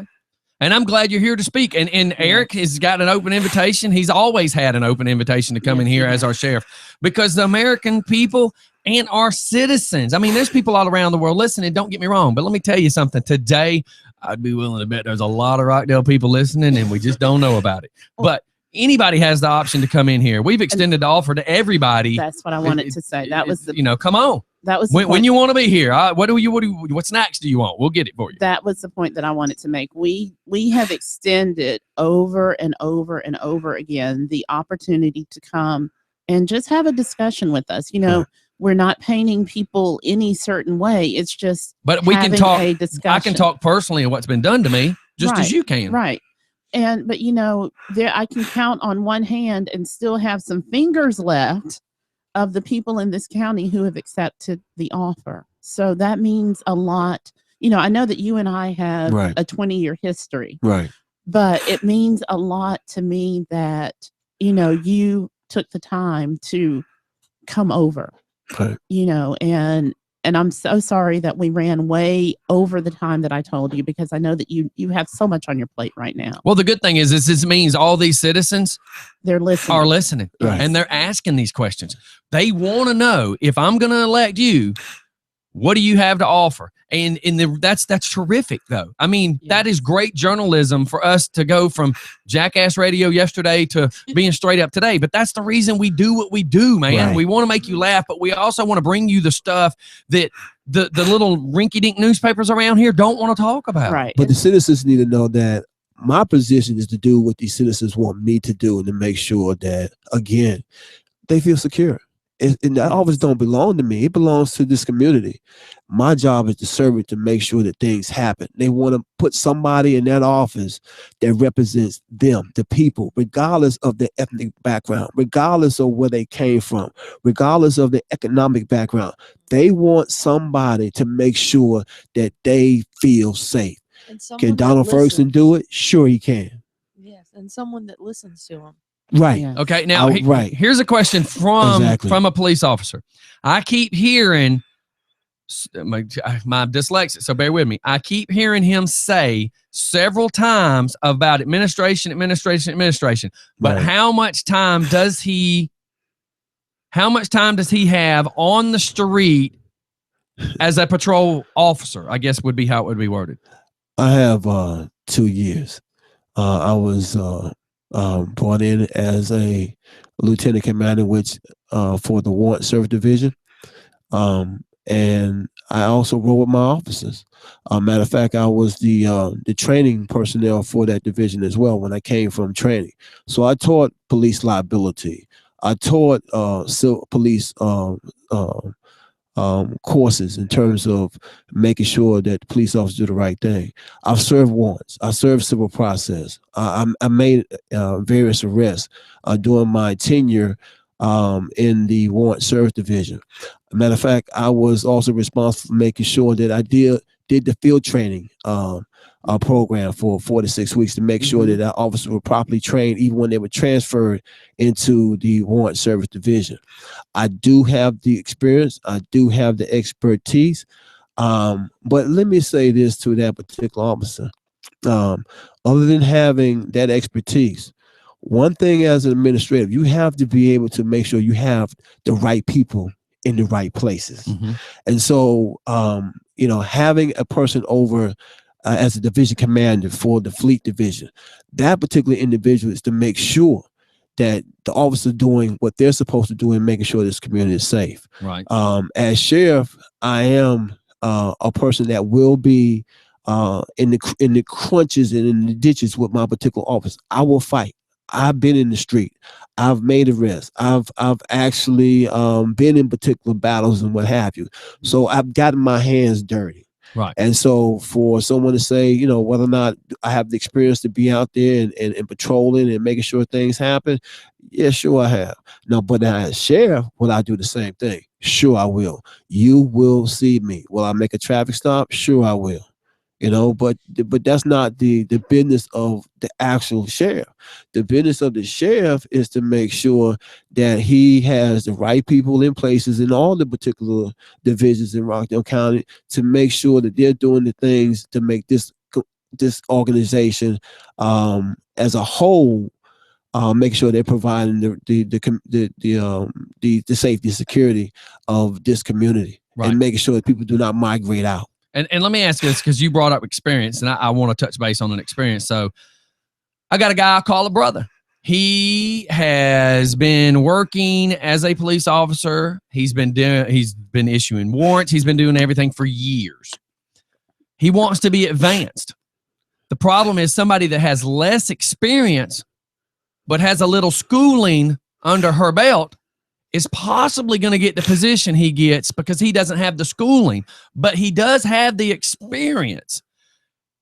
I understand schooling is important, but if you don't have the experience, should a piece of paper overrule the common sense factor? No. when you look at, you can have various degrees, but that doesn't make you a qualified officer. You have a lot of officers that have expertise in terms of certified training, but what has to happen in terms of promotional process or even assignment to a particular division, the totality of the overall circumstances, that person's background has to come into play. And that person also has to be recommended. But at the same time, there needs to be a promotional assessment. You have an independent assessment of these particular officers moving from one particular rank or moving to one particular division, because you have to get the best qualified officer. Too many times you have officers that get moved and transferred into particular divisions, or you get promoted because they are part of that good old boy system, or they're part of that click mechanism. That has to stop, because that put particular officers that are subordinate at risk, and also you're not getting the best qualified individuals. So you look at the training criteria. I am not only, like I said, I am not procedural, but I am a master training instructor, and I've done assessment centers. And so I know how to get the best qualified officer, regardless of whether or not you have that educational background. But what I will do is this: every particular officer that works under my command will be adequately trained. I will make sure that those individuals in those particular divisions have the specialized training, all my officers, regardless whether or not you're a detention officer. You will also have, I'll make it available that you get your undergraduate and your undergraduate degrees through Georgia Command College or the Southern Police Institute or the FBI Academy. Because the thing is that my subordinates represents me. They make me as a sheriff better.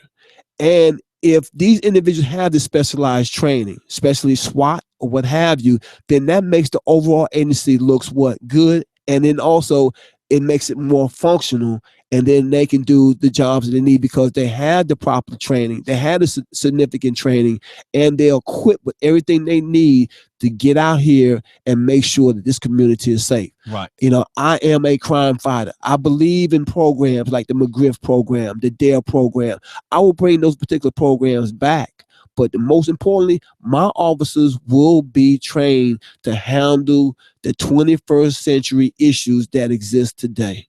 Okay. Okay. Dot, So you got yours? I've got one more question, and I promise I'm going to. Okay. I'm going Well, to they release just you keep from your pouring chair. in, They though. keep, every I'm time I say good. I got one more, it's like we're going to be here we're going to be here until 2:00 this afternoon. Well, you know, We may have to bring you back again for round two. I want to say this. Me and Oz has spoken about, I went to Oz and I said, how would you feel if just for fun set up a debate off county property? In other words, we wouldn't be in the place where they sit down and have their meetings.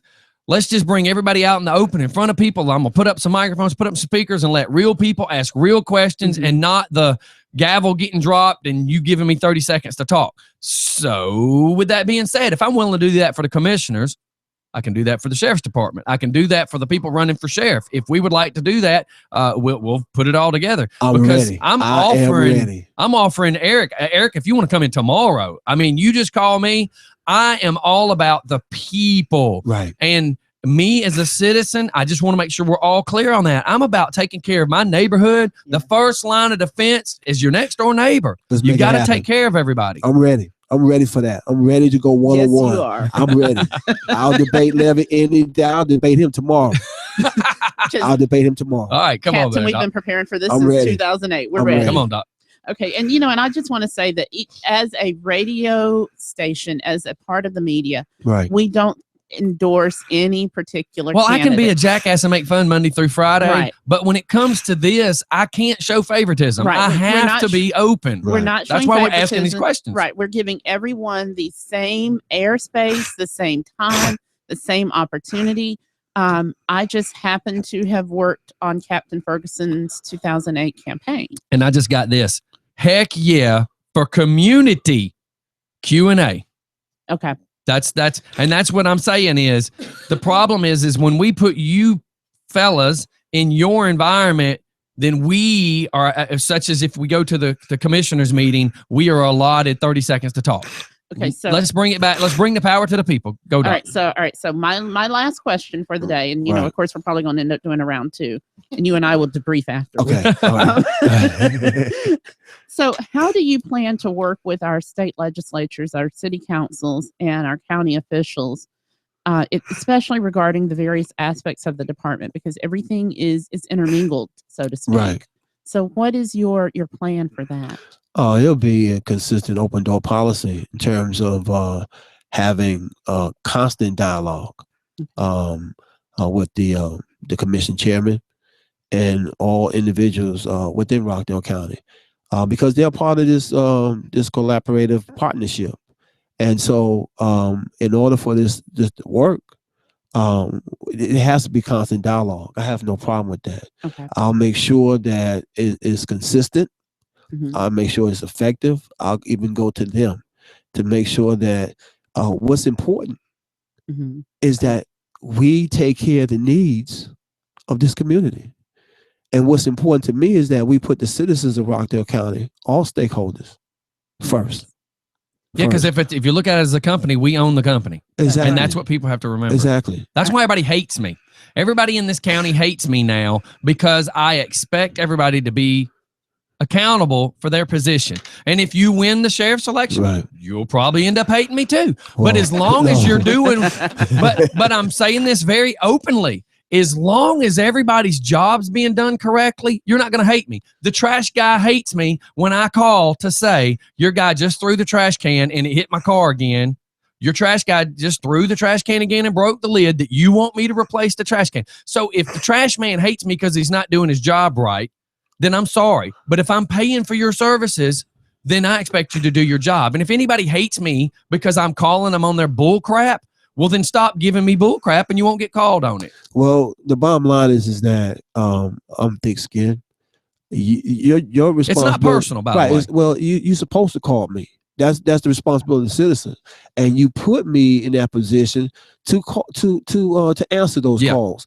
And if whatever it may be, I will respond because guess what? You put me in office, and I'm only in office until you put me out. Yes, and so anything that these citizens of Rockdale County needs to have done. Anything that I can do, even if it requires me to pick up trash, because there's a lot of particular issues, even picking up trash on the corner. Sheriff Wigginton used to have particular personnel to pick up trash. But even with these inmates, I believe in training them for the future in terms of industrial industries. So like rehabilitation.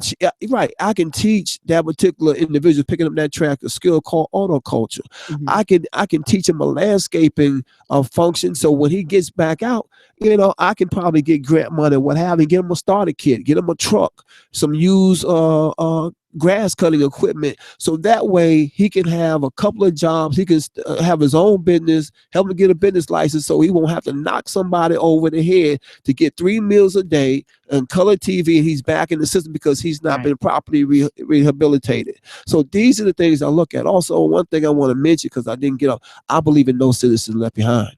Any citizen that's a stranded motorist on any roadway in Rockdale County, I will make sure that my officers stay with that particular citizen until help's arrived. Right. Somebody asked me, will you have in one of your officers change a flat tire? Sure, he will. That citizen is going to be safe. Mm-hmm. Nobody's going to leave that citizen. Because too many times I've seen citizens, female males, walk the expressway, leaving their vehicles because, they may have made that 911 call, but nobody comes out. Mm-hmm. There will be no citizen left behind. And if an officer cannot change a tire in my department, I will come out and I will change that tire. I will make sure I stay with that stranded motorist until that stranded motorist is safe. And so if the sheriff does that, what's going to happen to the officer when he gets back to work, right? He's to learn how to do it. I want to cover two things. I know Doc still got some, but I want to cover some stuff that's coming in real fast. One, I did not know that Doc had ran his campaign or been part of his campaign, because somebody's asking, did I know? No, I did not know. I did not know your relationship with Donald. I have no idea of y'all's relationship. I just knew you said you knew him, just like Tubby knows Eric and I know Eric. Right. And this is my first time ever meeting the captain I didn't here. run the campaign. Was working on the campaign. Yeah. Let me word it that way, because I may have said it wrong. So I want to make sure before people try to quote people, I was not aware of that. Number two, I wanted to bring up something because I know people are listening. And I want to be very clear through some of the messages in which I'm receiving. I have video of a police officer that was standing in my driveway who was disrespecting me. She stepped out of my driveway and then was in her car, which is parked on the street. I was standing in the street. I have video of her disrespecting me. I have video of where I never touched her car. All the video is right there in plain sight. It was sent to Freeman. It was sent to the sheriff's department. Eric has not acknowledged whether he has or has not seen the video. I'm not saying he hasn't. I'm not saying he has. He's never acknowledged that he's seen the video, which makes me, again, believe that said information was not given to Eric. But it still goes back to a good foundation has to hold up a nice house. If your employees are not doing their job correctly, somebody needs to know why. So I look at the fact of said supervisor that pulled in my driveway and knew she lied should have filled out a report to say that she lied. That's y'all's job. That's not my friggin' job. That's y'all's job working for the county. Y'all should have the paper trail of where she lied. There should be a recording of where she went across the microphone, if you will, of the walkie-talkie saying the lie. I, as a citizen, should not have to come down there and file something against this woman. I shouldn't have to do the work. So for anybody that wants to try to quote me on this video, I have video. You can come to my house. I've got some big screens everywhere, and you can sit right here and watch it, or I will email you whatever. I'll put it on a thumb drive and put it in your hand. But I don't want to hear one more person text me and ask me about this video when it's already been turned into the police department. Now, what they did with it, I don't know. Go ahead, Doc. All right. I'm sorry. Well, my sister is actually listening, and she's a deputy down in Peach County. All right. And she wanted to touch on courthouse security, which she said that we hadn't talked about at all, and we haven't. And this may be one that we have to do a part 2 on, and I'm sure that Scotty would. Well, I mean, we've got 10 more minutes before we just consider going over. I don't even care at this point because this is a very heated subject, and the numbers show it. The numbers are showing it. Okay, so. Courthouse security, I know that you've got a ton of experience in that. The question is, where do you perceive, what would you do differently with our courthouse security as it is right now, or would you let it stay, and how do you feel about it? The courthouse security in Rockdale County, I will revamp. And because I've been inside the courthouse and I see a whole lot of flaws. When you look at courthouse security, you talk about the actual outside the perimeter of the courthouse. There has to be security. There has to be patrol on a constant basis. The vehicles have to be checked. You're looking for illegal packages or what have you. It may, that's what you have your bomb tech or even a robot for. If you want to talk about equipment, but you want to make sure that you have the proper equipment inside in terms of metal detectors, in terms of making sure that firearms does not get in the courthouse or illegal substance or whatever, even people. But there needs to be you need to look at the manpower there. But as far as the perimeter security, it's not there. But also every particular officer must have courtroom demeanor in courtroom security courses, which each is a 40-hour block of instruction. Yes, it is. I've actually have this experience because I was one of the individuals in being the accreditation manager and being over the division of planning and research. I was there when we had the courthouse shooting with Brian Nichols. And if you look on the I guess Channel 2 pretty much promoted that, did a lot of the coverage on that particular piece. That wasn't a good situation on that day. But when we came to addressing the issue in terms of the actual process and justifying whether or not we did the right thing on that particular day when lives were lost. I was the person that actually had to produce the policies and procedures and to ensure that, Fulton County Sheriff Department did the right thing on that day. But I would, things will be totally different. There will be, I'll look at the staffing mechanism in terms of Rockdale County Sheriff's Office. But as far as courtroom security, it'll be done differently. Many people have gotten grants because of the courthouse shooting that actually occurred in Fulton County in 2005. But the bottom line is, yes, I will make significant changes. Yes, there will be training of all officers that actually work in that particular division before they even take foot inside the courthouse. But in terms of the perimeter security and the internal security of the Rockdale County Courthouse or any additional particular facilities such as that, I'll make sure that there is a significant difference, and those who enter inside the courthouse complexes will be safe and secure. All right. So I just want to give out your website address because, I'm big on your social media. Right. So the website for Captain Ferguson is actually sponsored by the Committee to Elect Donald Ferguson as for sheriff, and it's donaldfergusonsheriff.com. Sheriff, Captain. I have done that since 2008. I know. Captain, do we have a Twitter account yet? No, I don't. Okay. No, I don't. So go to we've got a Facebook page. I'm on Facebook. Yeah, we've got a Facebook right. page. So the Facebook page, and I don't have that one on here. I'm sorry. You can actually go to Donald Ferguson, and any questions you may feel free to ask me. Do so. You can text me at 678-557-9277. You can call my office at 770-760-0101, and I'll be willing and freely. Any questions you have of me, I will respond.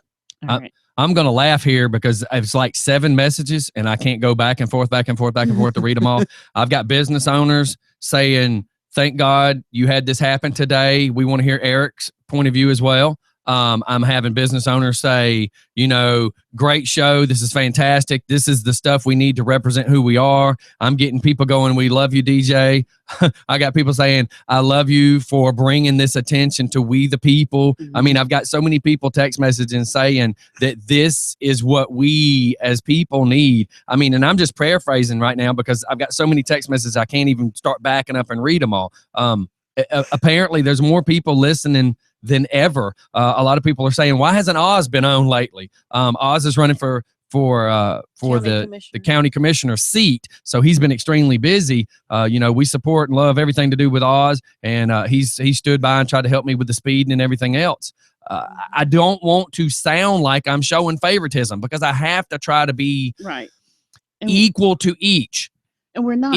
Is this gentleman here speaking and saying the things that I want to hear? Well, is it favoritism for me to agree with some of what he says? No, because as a citizen, I have the right to want to feel secure. As a citizen, I have the right to want to know that the party houses was stopped. As a citizen, I have the right to keep questioning why people are speeding up and down my street and why this has nothing to do with the police department, but why they don't want to put speed bumps in. There's a National Sidewalk Act that's supposed to protect children as they walk to and from school. Why is that not being implicated in this county?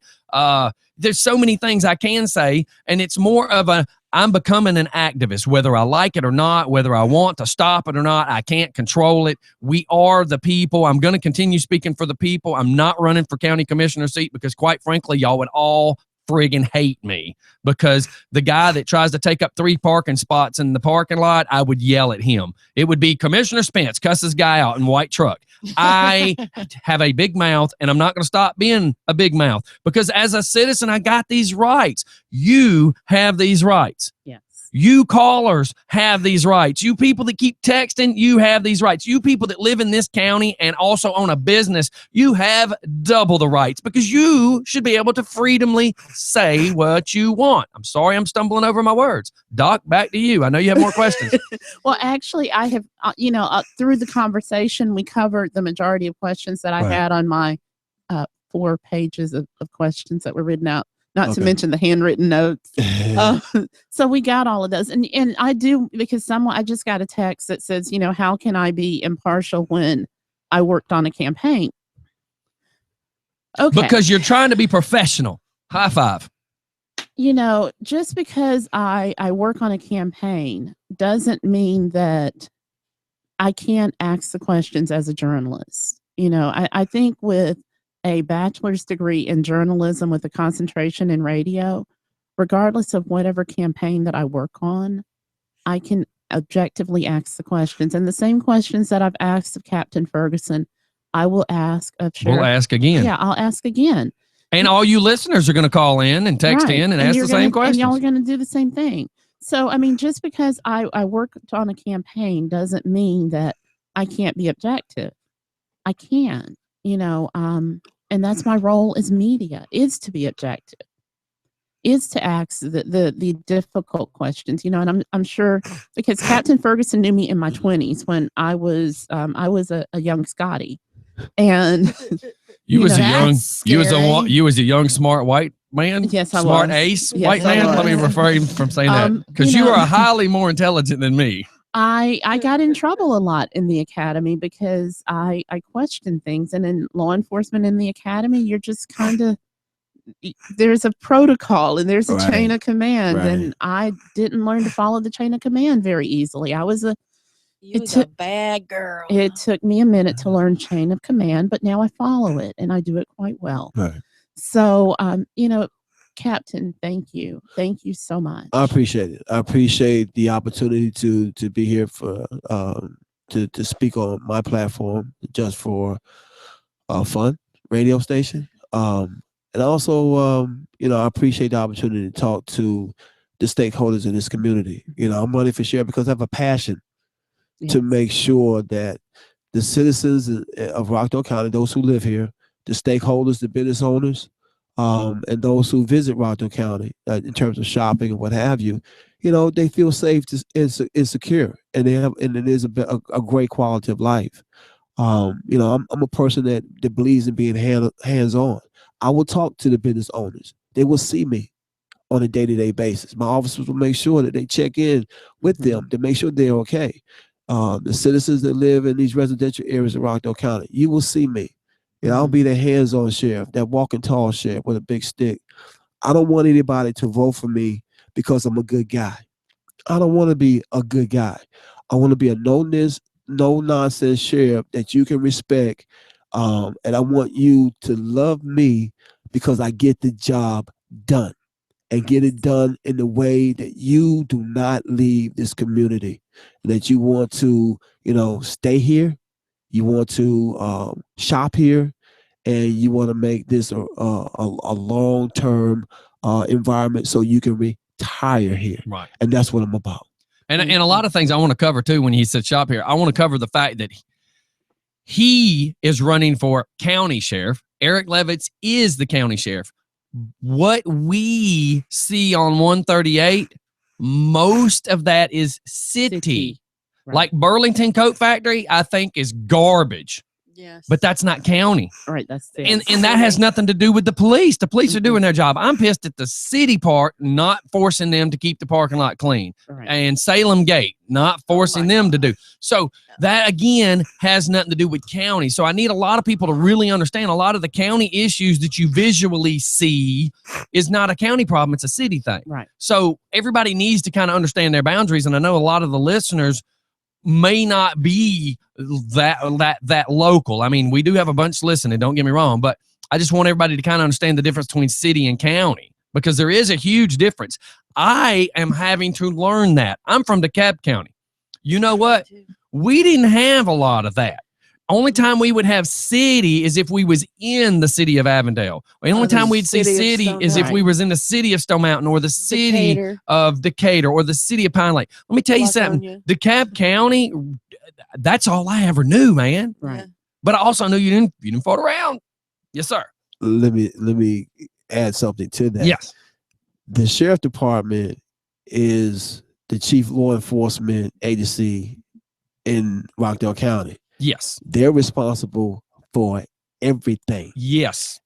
Now, Conyers is the municipality that sits in Rockdale County. Yes. So the sheriff department, when you look at the city limits of Rockdale, technically they can get double coverage. Yes. Okay, Technically, so- they're supposed to. Right. So you And have, that's what I'm used to with DeKalb County. Exactly. You would still see DeKalb County in Pine Lake. Exactly. You would still see it. Exactly. I just know, and this is going to ruffle feathers, but I know back when I was taking care of the homeless, and the homeless, nobody wanted to air the fact the homeless was here. And I do remember a situation of one homeless person that was residing in, was it city or was it county? Was it city or was it county? And we were watching people debate over who was going to do anything. And this is just a for instance. There's nothing wrong with this conversation. It was great. It was great that neither one of them wanted to do anything at that present time, because that was actually beneficial to me moving the homeless guy before he got in any trouble. Exactly. But my point is if that happened over a homeless guy, then what other things might be happening? Correct. That's all I was kind of going with that. Yeah. I'm the king of metaphors. If you can't see it one way, I'm going to paint it a different way. And then you go, oh, I agree. Well, if you can agree to that, why didn't you agree to the first one? Exactly. Because the first one involves something you didn't want to see. That's the problem. Exactly.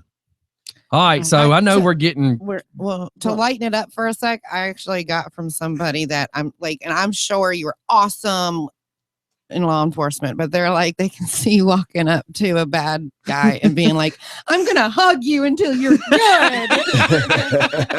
I see her being the little light-spoken woman or No, officer sir. from the No, police sir. academy. Yeah.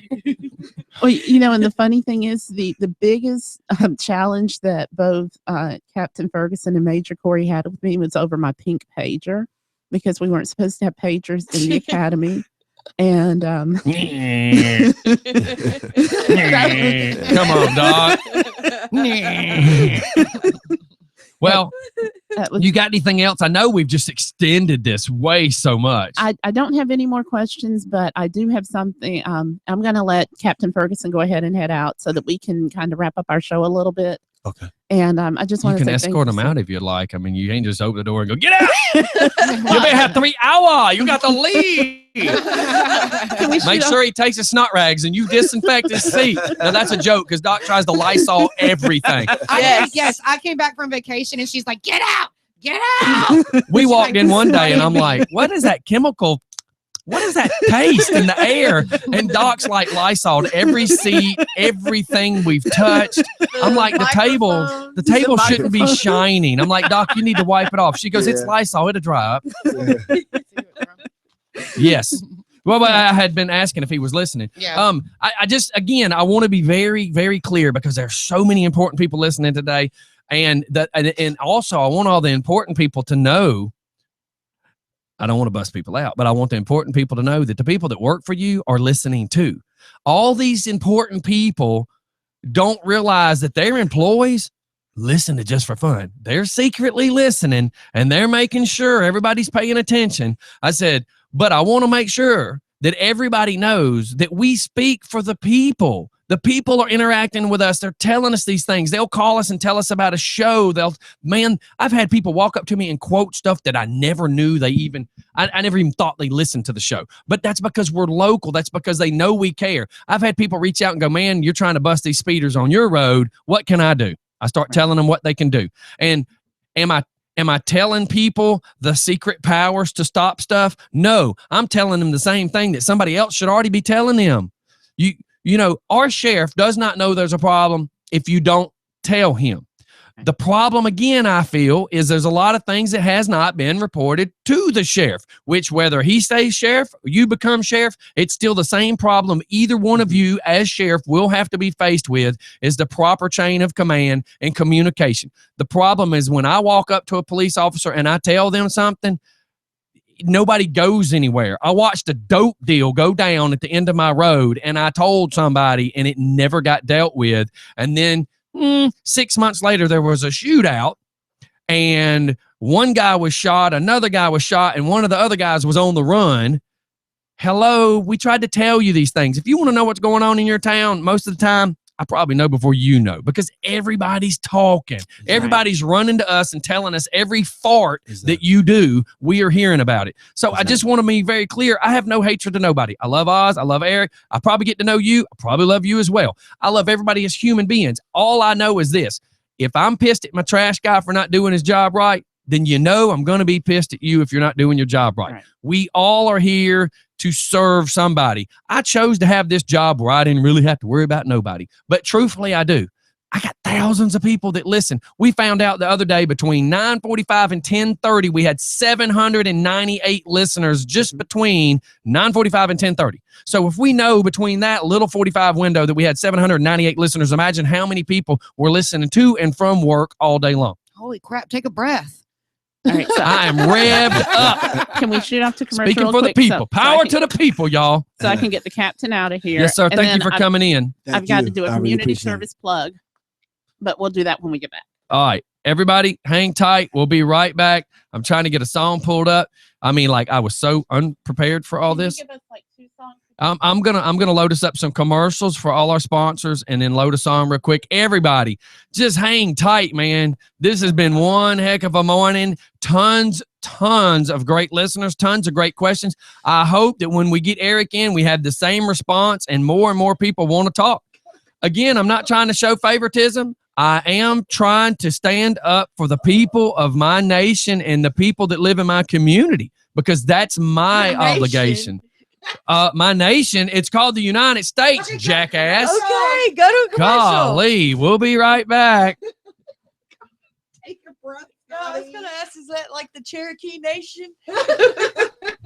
I'm an Indian outlaw, half Cherokee and Choctaw. My baby's a Chippewa. You blew, Brother, thank you for coming in. And this was some great questions, man. And what's great is being able to answer. I just got this. Shows that everybody and I told him has questions, but it also shows you're willing to talk. You're willing to answer these Scotty, questions. can you grab a picture of us under the sun? Captain, I want to take a picture with you in front of the judge. So then he then I promise I'll let you go. Well, like I was just saying to him, the great thing is everybody was. Not many guys have a radio station. That's exactly right. God, my right leg is killing me. On 3, 1, 2, 3. All right, hold on. You gotta get on Here, no, just let me see it. Here, let me flip it around, Dundee. No, I want to take a picture. Not you. Hold on, I'll get in it. It will take. Okay. Are you wanting to get in one? You want to? No, I was going to Okay. get in one behind Okay, her it's okay. and. You want to take a Come on, picture? let's Thanks take a for coming in. selfie. Come Let's on. take a selfie of this. Okay, ready? Brother, anything I can do for you, man, you just let me know. I'm all about my people. Yeah. Here, y'all got his phone? Oh, here, we'll send it to him. You know, that's my biggest thing, and I didn't know I was ever going to be this guy. Because 6 years ago, I wouldn't have been this guy. What? Come here. What? I'm gonna go potty. Okay. Make sure. Okay, one more. 1, 2. Oh, it's blurry. Okay, there you go. Stephanie, can you or Denise walk? Captain? But that's the one thing. I mean, Yeah. I'm all about trying to make sure everybody's okay. And I think I go out and I try to save everybody. You know, and it's funny because my dad was a cop. My grandfather was a cop. My brother was a cop. And my dad just kept saying, don't follow me in the footsteps. He says, you got a greater gift. And now I'm going, wow, look where I'm at. I mean, just look where I'm at. I'm kind of doing what you're doing. I just doing it without a gun. I just got a microphone. You know? You're doing a great job. Thank you very much for coming in. No problem. Thank you for inviting me.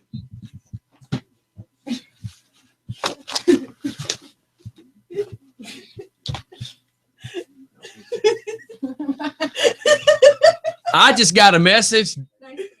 You remind me when we come back to this radio because it's about you, you little stump jumper. Who?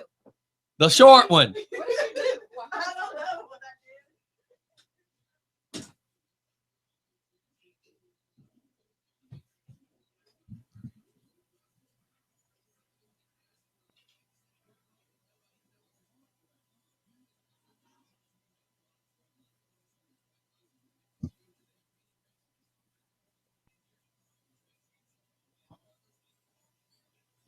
Just a couple more ads and we'll be right back.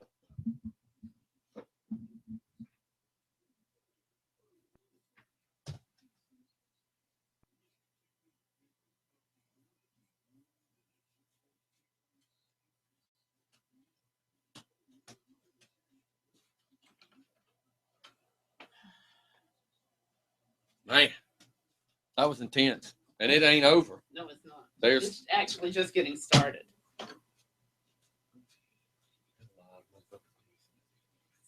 I need to watch. Are we muted? No, but the two back ones will be.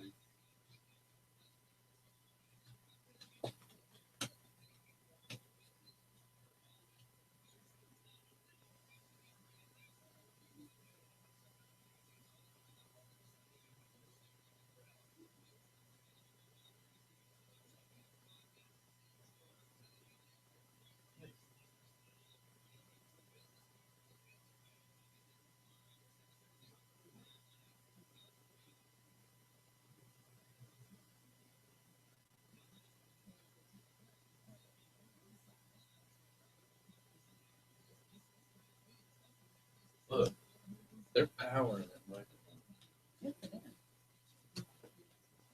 There was.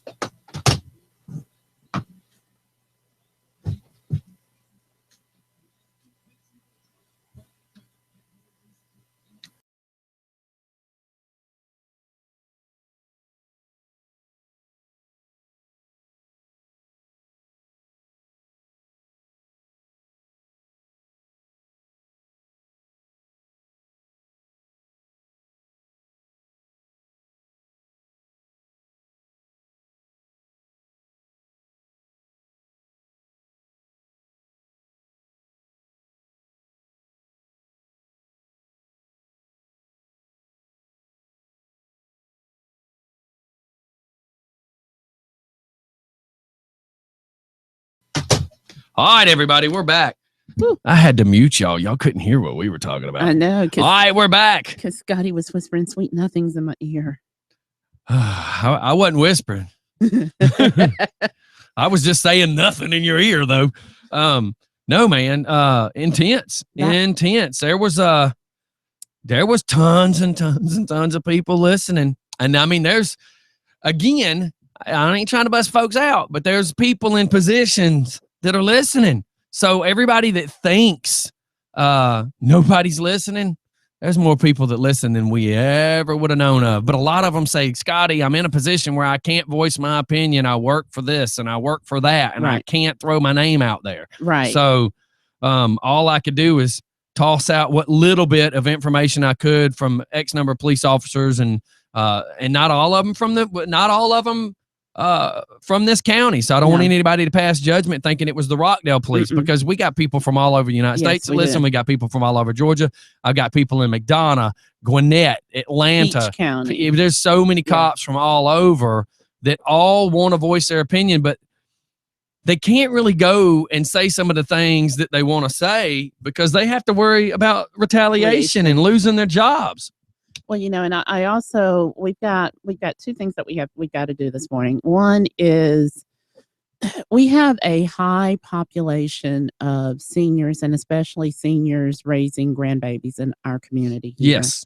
And we are in desperate need right now. Commissioner Oz Nesbitt is doing a senior citizen turkey drive. Yes, this is the same one we did last year, everybody. And I want to tell you, I've been a little slack, man. We've been busy and I haven't really pushed it as much as I should. This is the same thing we did last year. And this is what we do every year at this time, is we try to get these turkeys up, because last year I was standing there with Oz. I can't even begin to tell you how many turkeys that came in at the last minute. And we're just standing there and there's nothing. I'm going to get all sensitive for a second. There is not a better feeling in the world than when I was handed a turkey and Oz says, give that away. And I turn and it's a woman on a walker. And I'm just looking at him and he just smiled because he knew that's what I needed to see. Right. Because sometimes I lose touch because I get so wound up doing all this that I lose touch of why I do this. And I can't hand that woman. She's on a walker. So I go put it in her car. I mean, we did hundreds of turkeys to these elderly people. Go back to what you were trying to read, because I know you were reading it, but I just wanted to make sure that everybody kind of got the heartfelt part of this. Is these are senior citizens on a fixed income that can't just run out and buy all this Thanksgiving dinner. Right. And some of them don't have the family that we think they do. Right. And, and I want to say this, most of the senior citizens here, if they get food stamps, they get between $40 and $41 a month in food stamps. So what could you realistically eat? That's really less than $1 a day. And, when you think about these are people who have worked in our community. These are people who, they're trying to, and like I said many times, they're trying to help their children's children. And it breaks my heart. So we are in dire need. Businesses, please step up. Please and help listen. us. And Oz reached out to me and said, "Man, we're behind. There's not a whole lot of people giving this year. I've got to create a means. Me and Oz got to create a means to drop your turkeys off here at Just for Fun Radio. What the hell are we gonna do with them? There's an extra refrigerator in there. You can just put it in the refrigerator. I do have a deep freezer in the garage, but good God, do you know what it'd take to get it? It's behind my junk.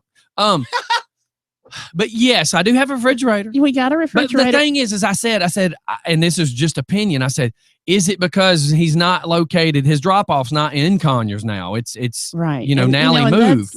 So is that the problem? So we need to find a resolution to fixing it where people can drop off. Hell, if we have to, Oz, I just volunteer you. I'm just this second, I'm volunteering you for something that you really don't know is fixing to happen. I don't know what you're doing this weekend, and I don't really know what I'm doing this weekend, but maybe the bus needs to sit somewhere and maybe some donations need to be dropped off. Yes, I think that would be so. A very Oz, good plan. we may need to figure out a strategy to do this. And maybe there you go. Maybe that's what we need to do. Maybe the bus could sit at one of our sponsor locations. Yes, because we got to figure out a way to chill the food. Well, because it's a ham. Well, you can just grab some ice and a cooler. That sounds real simple. Some dry you know how big a ham is? How many coolers are you going to need? We'll figure it out off air. We'll figure it out. But But maybe that's what he says. I'll come pick them up. But that's my point. We just got to figure out something to do it. Gravity was supposed to be a drop off too, I believe, from what I hear. And she does have the walk-in cooler. Yes, that's true. We need to address that with her and find out, does that cross any codes? Find that out. Okay, so I know we have to. I just had Daryl from Rock City. Why do I still have you as Rock City? You don't work there anymore.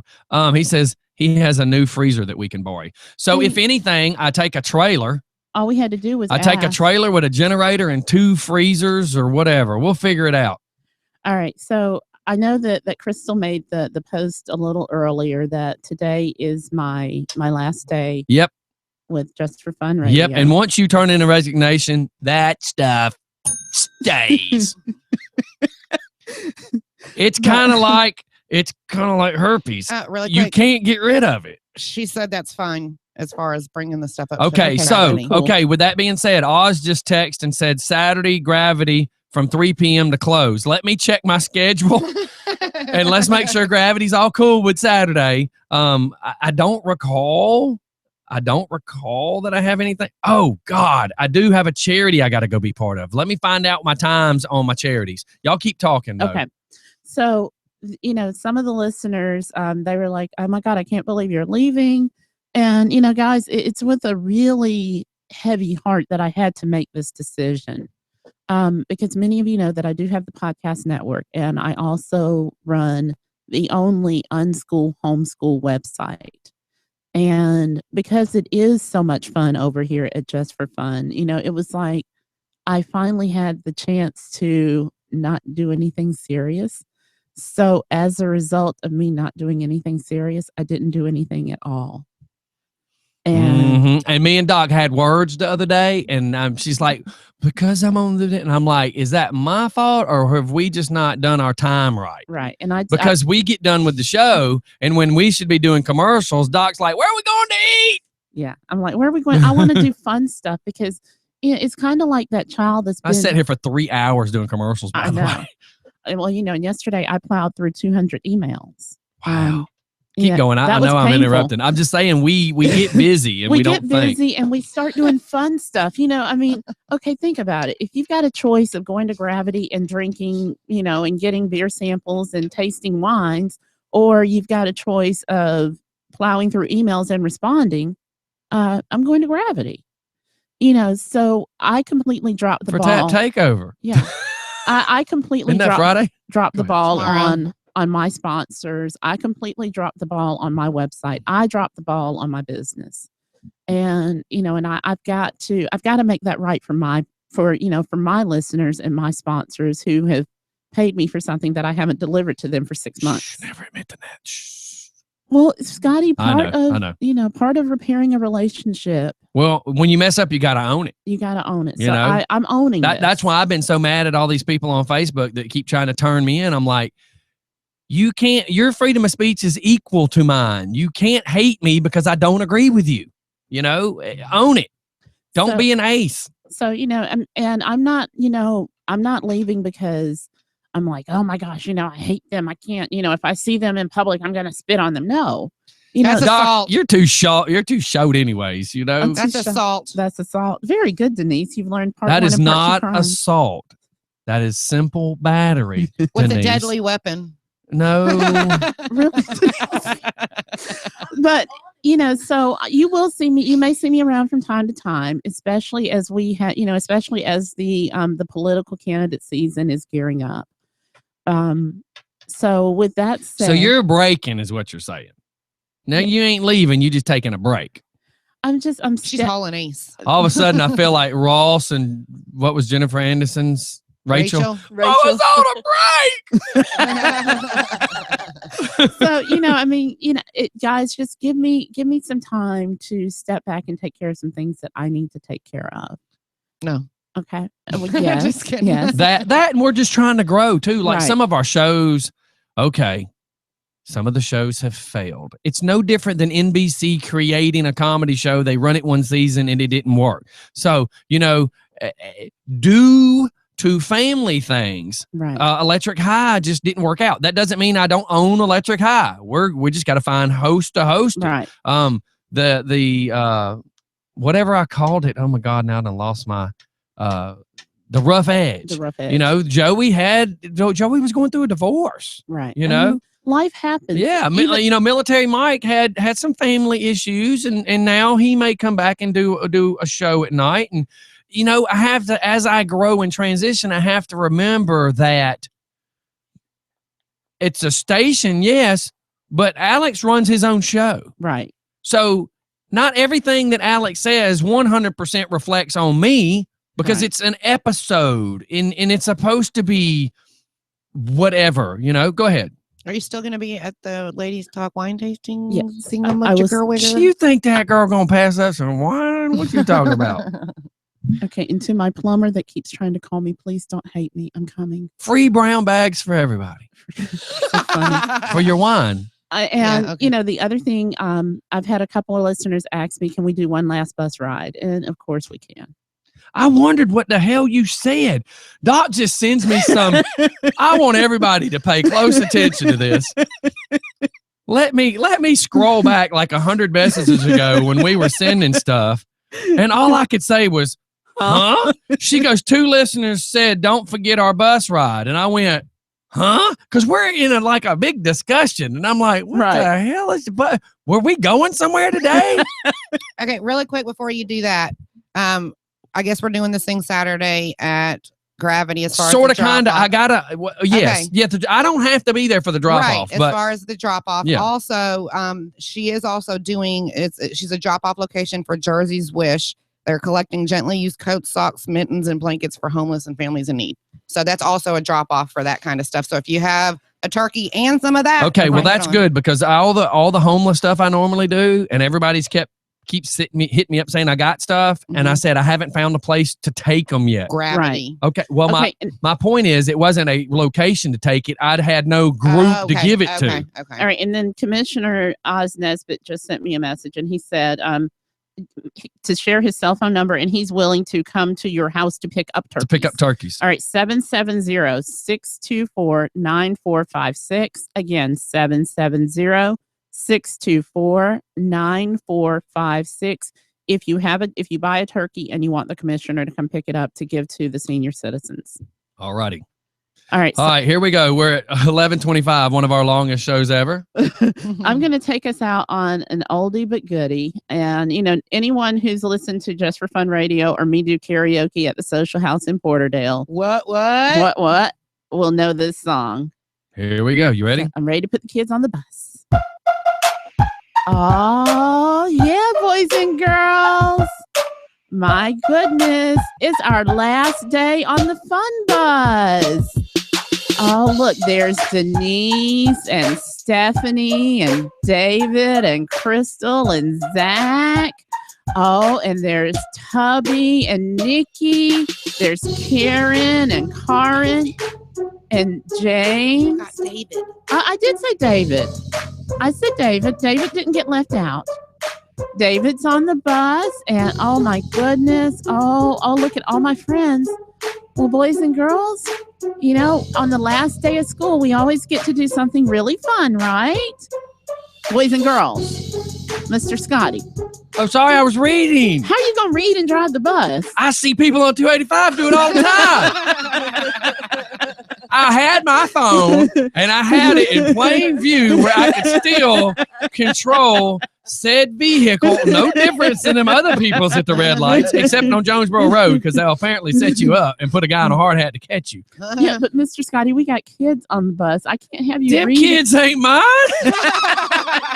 You better call Maury, because that baby does not belong to me. Scotty is not the daddy. So I'm going to take us out on an oldie but goodie, Ice Baby. This was one of the very first songs that I did. And it's kind of the song. It's special to me. So is everyone crisscross applesauce on the bus? No. If I have to be, do I got to put this novel down? Because it was really starting to get good. It was discussing red rooms and whips and chains. Okay, that sounds like 50 Shades of Grey. But no, right now, it looks like 50 Shades of Bruised. Well, we're not going to talk about that with the kids on the bus, though, Mr. Scotty. Oh, they've already seen it. we don't want them going home and tell because they've already told their parents that you drink on the bus. That's right. Go tell your mama it puts on the lotion. And read the cell phone while driving. That's right. So our song for today is Ice Baby. All right, stop, collaborate, and listen. Ice is back with a brand new invention. Something grabs a hold of me tightly. Flow like a harpoon daily and nightly. Will it ever stop? No. Yo, I don't know. I hate that word, yo. Yo, man. It says yo, DJ Scotty. What you talking about? You hate yo. I mean, because what's wrong with you? You know what I'm saying. Yo, I don't know. Turn off the lights and I'll glow. To the extreme, I rock a mic like a vandal. Boys and girls, what's a vandal? Stephanie, do you know what a vandal is? Yeah, it's Mr. Scotty. I may resemble that. Light up the stage and wax a chump like a candle. Denise, do you know how to wax a chump like a candle? Let me tell you, she did it. It cost Mr. extra. Scotty does. He Dance. showed me. Wow. Wasn't expecting that one. So dance. Go rush to the speaker that booms. Little Richard said I'm still chasing that damn bus.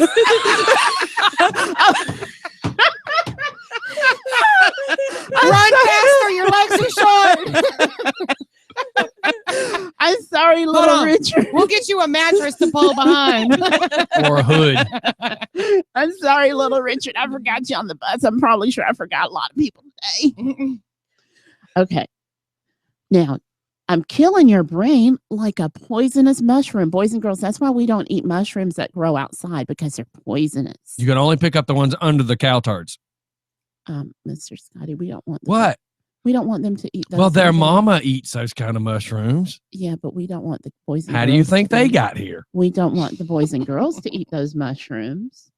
Okay. Deadly when I play a dope melody. Anything less than the best, that's a felony. Oh no, That's 3 to 5 years. We don't want to commit a felony. Love it or leave it. You better gain weight. You better hit the bullseye. The kid don't play. If there's a problem, I'll solve it. Check out the hook while my DJ resolves it. Ice, baby. Little Richard said he has a brown paper sack of mushrooms. Wow. So, guys, I love you all. I'm sure you will see me around. You'll hear me from time to time. And you left Jacob again, too. It was like a Griswold vacation. I thought the leash was tied to him in the bumper.